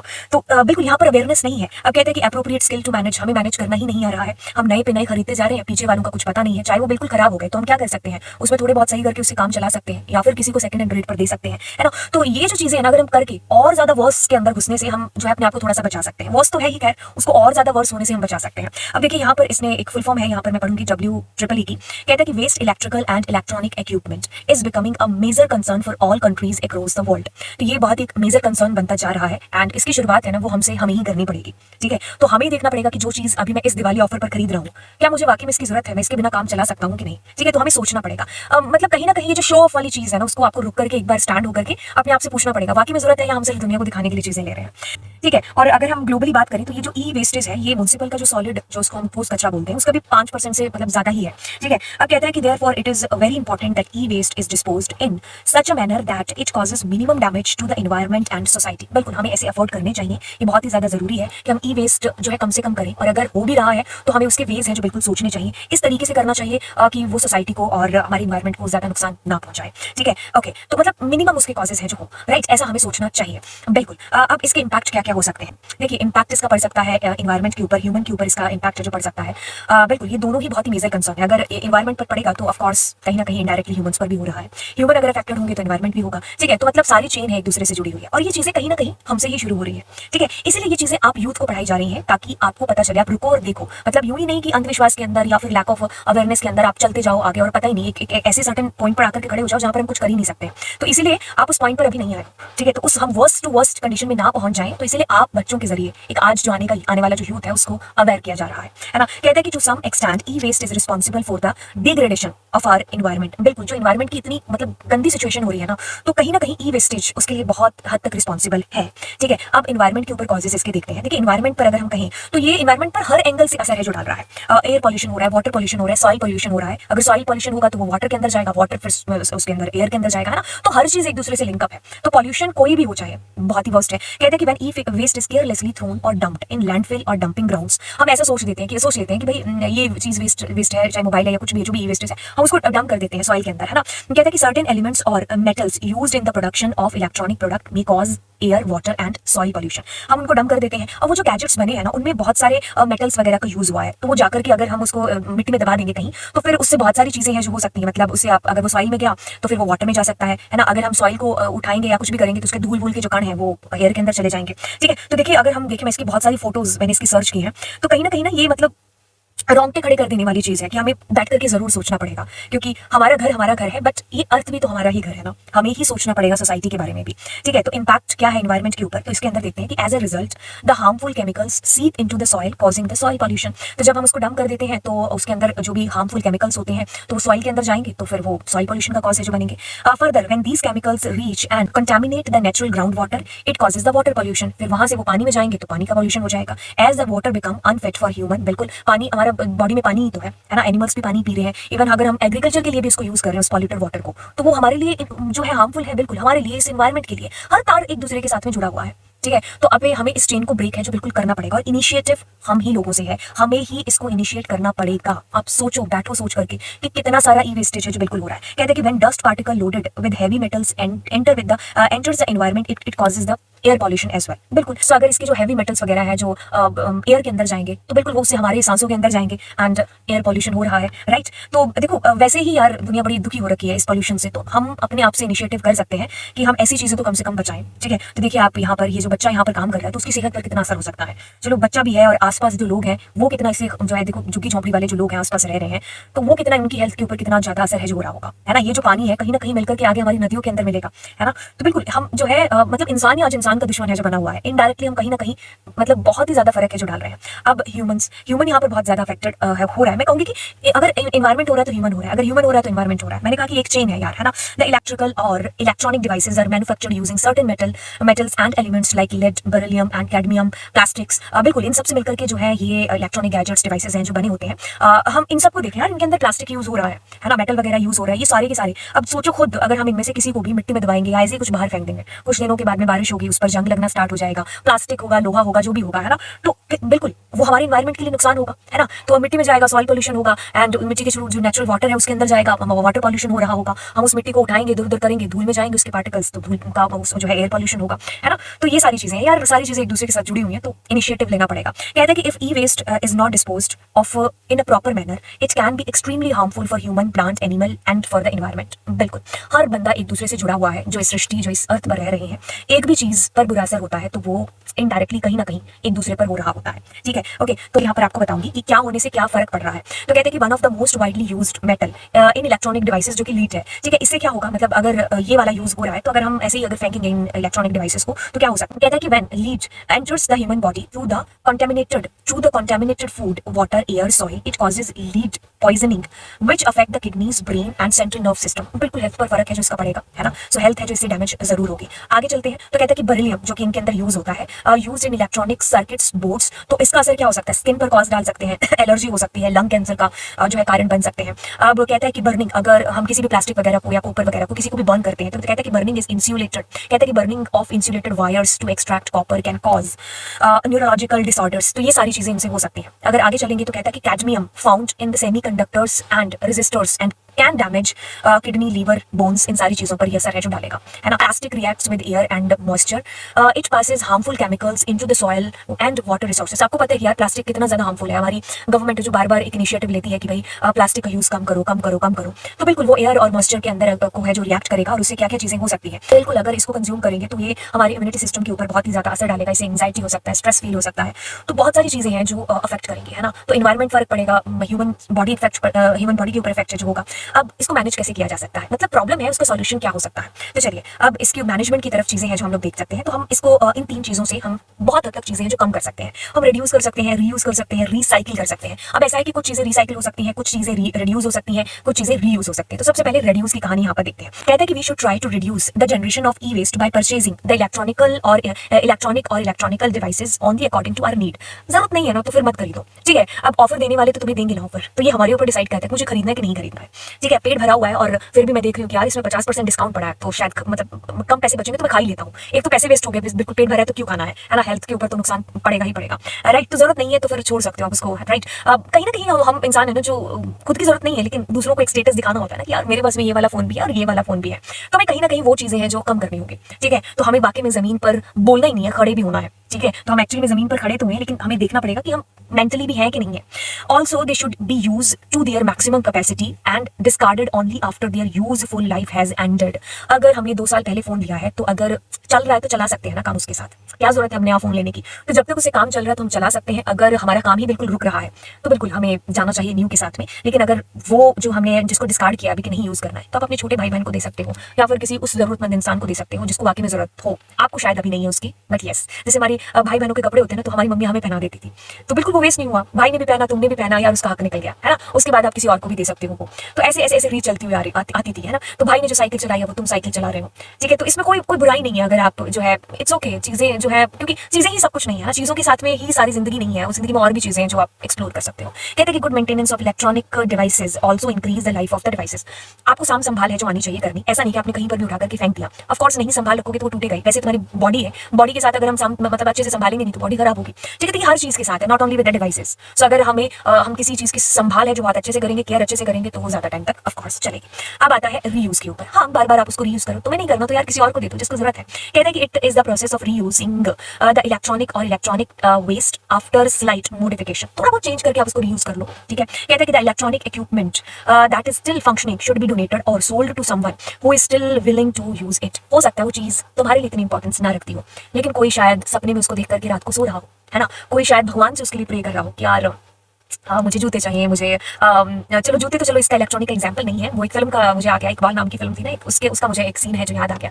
बट मैं यहाँ पर एक एग्जांपल दे रही हूँ आपको, हो सकता है कुछ सामने वाले के लिए वो चीज़ एक ड्रीम हो, राइट। तो हमें उसको डोनेट कर देना चाहिए, ठीक है। तो डोनेट कर दो, नहीं तो आप सेकंड हैंड पर उसको बेच भी सकते हो। आजकल तो बहुत सारी एप्स हैं जिसके थ्रू आप अपनी चीज़ों को सॉल्व आउट कर सकते हो, है ना। एंड नहीं तो आप उसमें थोड़ा बहुत चेंज करके उसको खुद ही है जो यूज कर सकते हो, ठीक है। The process of reselling old electronic goods at lower price is called refurbishing. Okay, तो यस आप रिफर्बिशिंग है जो कर सकते हो, उसको कम दाम पर आप बेच सकते हो, ठीक है। यस, बहुत सारी ऐसी कंपनीज भी हैं जो ऐसा कहती है कि भैया आप पुराने वाला दो और नए वाला उसके बदले में जो ले लो, ठीक है। तो ये लैपटॉप भी है, जो पीछे एक फ्रेंड ने है जो लैपटॉप लिया था तो उससे क्या किया, पुराने वाला बेच करके कुछ थोड़े पैसे डाले और नए वाला ले लिया, ठीक है। तो हम ऐसा भी है जो कर सकते हैं। अब आती है प्रोसेस रिसाइकलिंग की। अब रिसाइकलिंग के अंदर क्या चीजें होंगी, recycling is the process of conversion of electronic devices into something that can be used again and again in some और द अदर मैनर। रिसाइकिल मतलब उसी चीज का को मतलब किसी और चीज के साथ में जोड़ करके उसको कुछ और बना देना। जैसे आपके पास कोई इलेक्ट्रॉनिक गैजेट्स है, उसके अंदर वो तो खराब हो गया बट उसके अंदर कुछ और चीजें हैं जो किसी और के अंदर किसी और गैजेट्स के अंदर लग करके काम में आ जाएंगी, है ना। तो ये रिसाइकलिंग कर सकते हैं। उसके लिए हम खुद तो खैर नहीं कर सकते, बट हम जो है आते हैं रिसाइकलिंग वाले तो हम उनको दे सकते हैं, ठीक है। हमारे आसपास हमें खोजने पड़ेंगे ऐसे जो भी है, तो हमें उनको देना पड़ेगा रिसाइकलिंग के लिए। Only those products should be recycled that can not be repaired, refurbishing and reuse. हाँ, कुछ ऐसे प्रोडक्ट जिनकी लाइफ बिल्कुल ही खत्म हो गए कि आप उनको ना तो रिफर्बिश कर सकते हो, ना रीयूज कर सकते हो, ना रिपेयर कर सकते हो, तो हम उनको फिर रिसाइकलिंग के लिए बिल्कुल देते हैं। कहते हैं कि to promote recycling of e waste many companies and NGOs are providing door to door pickup facilities for collecting the e waste from home and offices. बिल्कुल, बहुत सारे एनजीओज हैं, बहुत सारी कंपनीज हैं जो इसके लिए प्रमोट भी है, जो कर रही है। तो हमें भी इस इनिशिएटिव के अंदर अपना जो योगदान है जो बिल्कुल देना चाहिए। अब ई वेस्टेज के अंदर हमारा जो भारत है वो क्या क्या जो है पहल कर रहा है, तो चलिए हम अपने हिंदुस्तान के बारे में पढ़ते हैं। कहते हैं कि in India the environmental protection act 1986 has been enacted to punish people responsible for causing any form of pollution by paying for the damage done to the natural environment. बिल्कुल एक सही इनिशिएटिव है जो लिया है। आप ही रिस्पांसिबल होंगे अगर आपने कोई डैमेज किया है उसके लिए, और आपको उसके लिए पे भी है जो करना पड़ेगा। According to this act polluter pay principle, हाँ ये भी चीज है जो याद रख लेना, polluter pay principle PPP। Anyone causing any form of pollution will pay for the damage cost. अगर आपके थ्रू हुआ है वो डैमेज तो आप उसके लिए पे है जो करेंगे। Any violation of the provision of the act is liable for the punishment। बिल्कुल आपको punishment भी है जो हो सकती है अगर आप उस दौरान कोई भी वायलेशन जैसी चीज है जो करते हैं, राइट। एंड कहता है कि CPCB central pollution control board, full form is very important again, has issued a formal set of guidelines for proper handling and disposal of e waste. तो हमें बिल्कुल उनकी गाइडलाइंस है जो जाकर के पढ़नी चाहिए, नेट पर सर्च भी कर सकते हैं। To these guidelines the manufacturer of any electronic equipment will be personally responsible for the final safe disposal of the product when it become an e waste. तो आप खुद रिस्पांसिबल होंगे अगर ई वेस्टेज हो रहा है, कहते हैं कि department of information technology, DIT जिसको हम बोलते हैं, ministry of communication and information technology has also issued a comprehensive technical guide on environmental management for information technology industry in India. बिल्कुल अलग अलग जो है इनिशिएटिव है गवर्नमेंट के द्वारा लिए गए हैं, राइट। तो हमें इनके अंदर हम खुद पार्टिसिपेट कर सकते हैं। नहीं कर सकते तो मेरा ये मानना है कि आप पर्सनल लेवल पर शुरुआत अपने आप से कर दीजिए, ठीक है। कोई आपके घर आकर के नहीं बोलने वाला आपसे कि आप ये करो या वो करो। तो ये अर्थ हमारी है, तो हमें इसको बिल्कुल अपना है जो समझना है। अगर हम चाहते हैं कि हम खुद भी एक हेल्दी लाइफ जिए, हमारी आने वाली जनरेशन भी है जो हेल्दी लाइफ जिए, तो बिल्कुल ये इनिशिएटिव हमें खुद से लेना पड़ेगा। गवर्नमेंट बार बार जो चीजें हैं जो करेंगी, तो आप उनके अंदर पार्टिसिपेट करो, खुद से है जो इनिशिएटिव लो। जो है अपने आप से पूछो कि क्या ये ई वेस्ट जरूरी है। मतलब अगर आपके पास में कोई, मेरे पास ये लैपटॉप है, अगर मेरा काम चल रहा है तो मैं चलाऊंगी, ठीक है। अगर मेरे काम में बहुत ज्यादा बाधा उत्पन्न हो रही है, बाधा का मतलब है कि ये बहुत ही मतलब इसमें जो है मेरा काम नहीं हो रहा है, तो मैं एक नए लैपटॉप के लिए है जो सोचूंगी। लेकिन जब तक काम चल रहा है आप चला सकते हो। और अगर आपने नया खरीद लिया है तो पुराने वाले को हम यूं ही नहीं फेंकें। तो जो इसको सोच रहा है लेने के लिए या फिर जो भी जरूरतमंद है, हम उसको उसकी जरूरत है जो पूरी कर सकते हैं। अदरवाइज आप इसको सेकंड हैंड पर बेच भी सकते हैं। तो जितना हो सके, तो हम बहुत अच्छा नहीं कर सकते तो हम बहुत बुरे के भी रीजन ना बने, राइट। तो आई होप ये चीजें आपको समझ में आई होंगी। तो चलिए फिर मिलते हैं आपसे अगली क्लास के अंदर। Thank you so much. ये हमारा चैप्टर यहाँ पर फिनिश होता है एंड चलिए फिर bye bye, God bless you. And हाँ, चैनल जरूर सब्सक्राइब कर देना। बाय।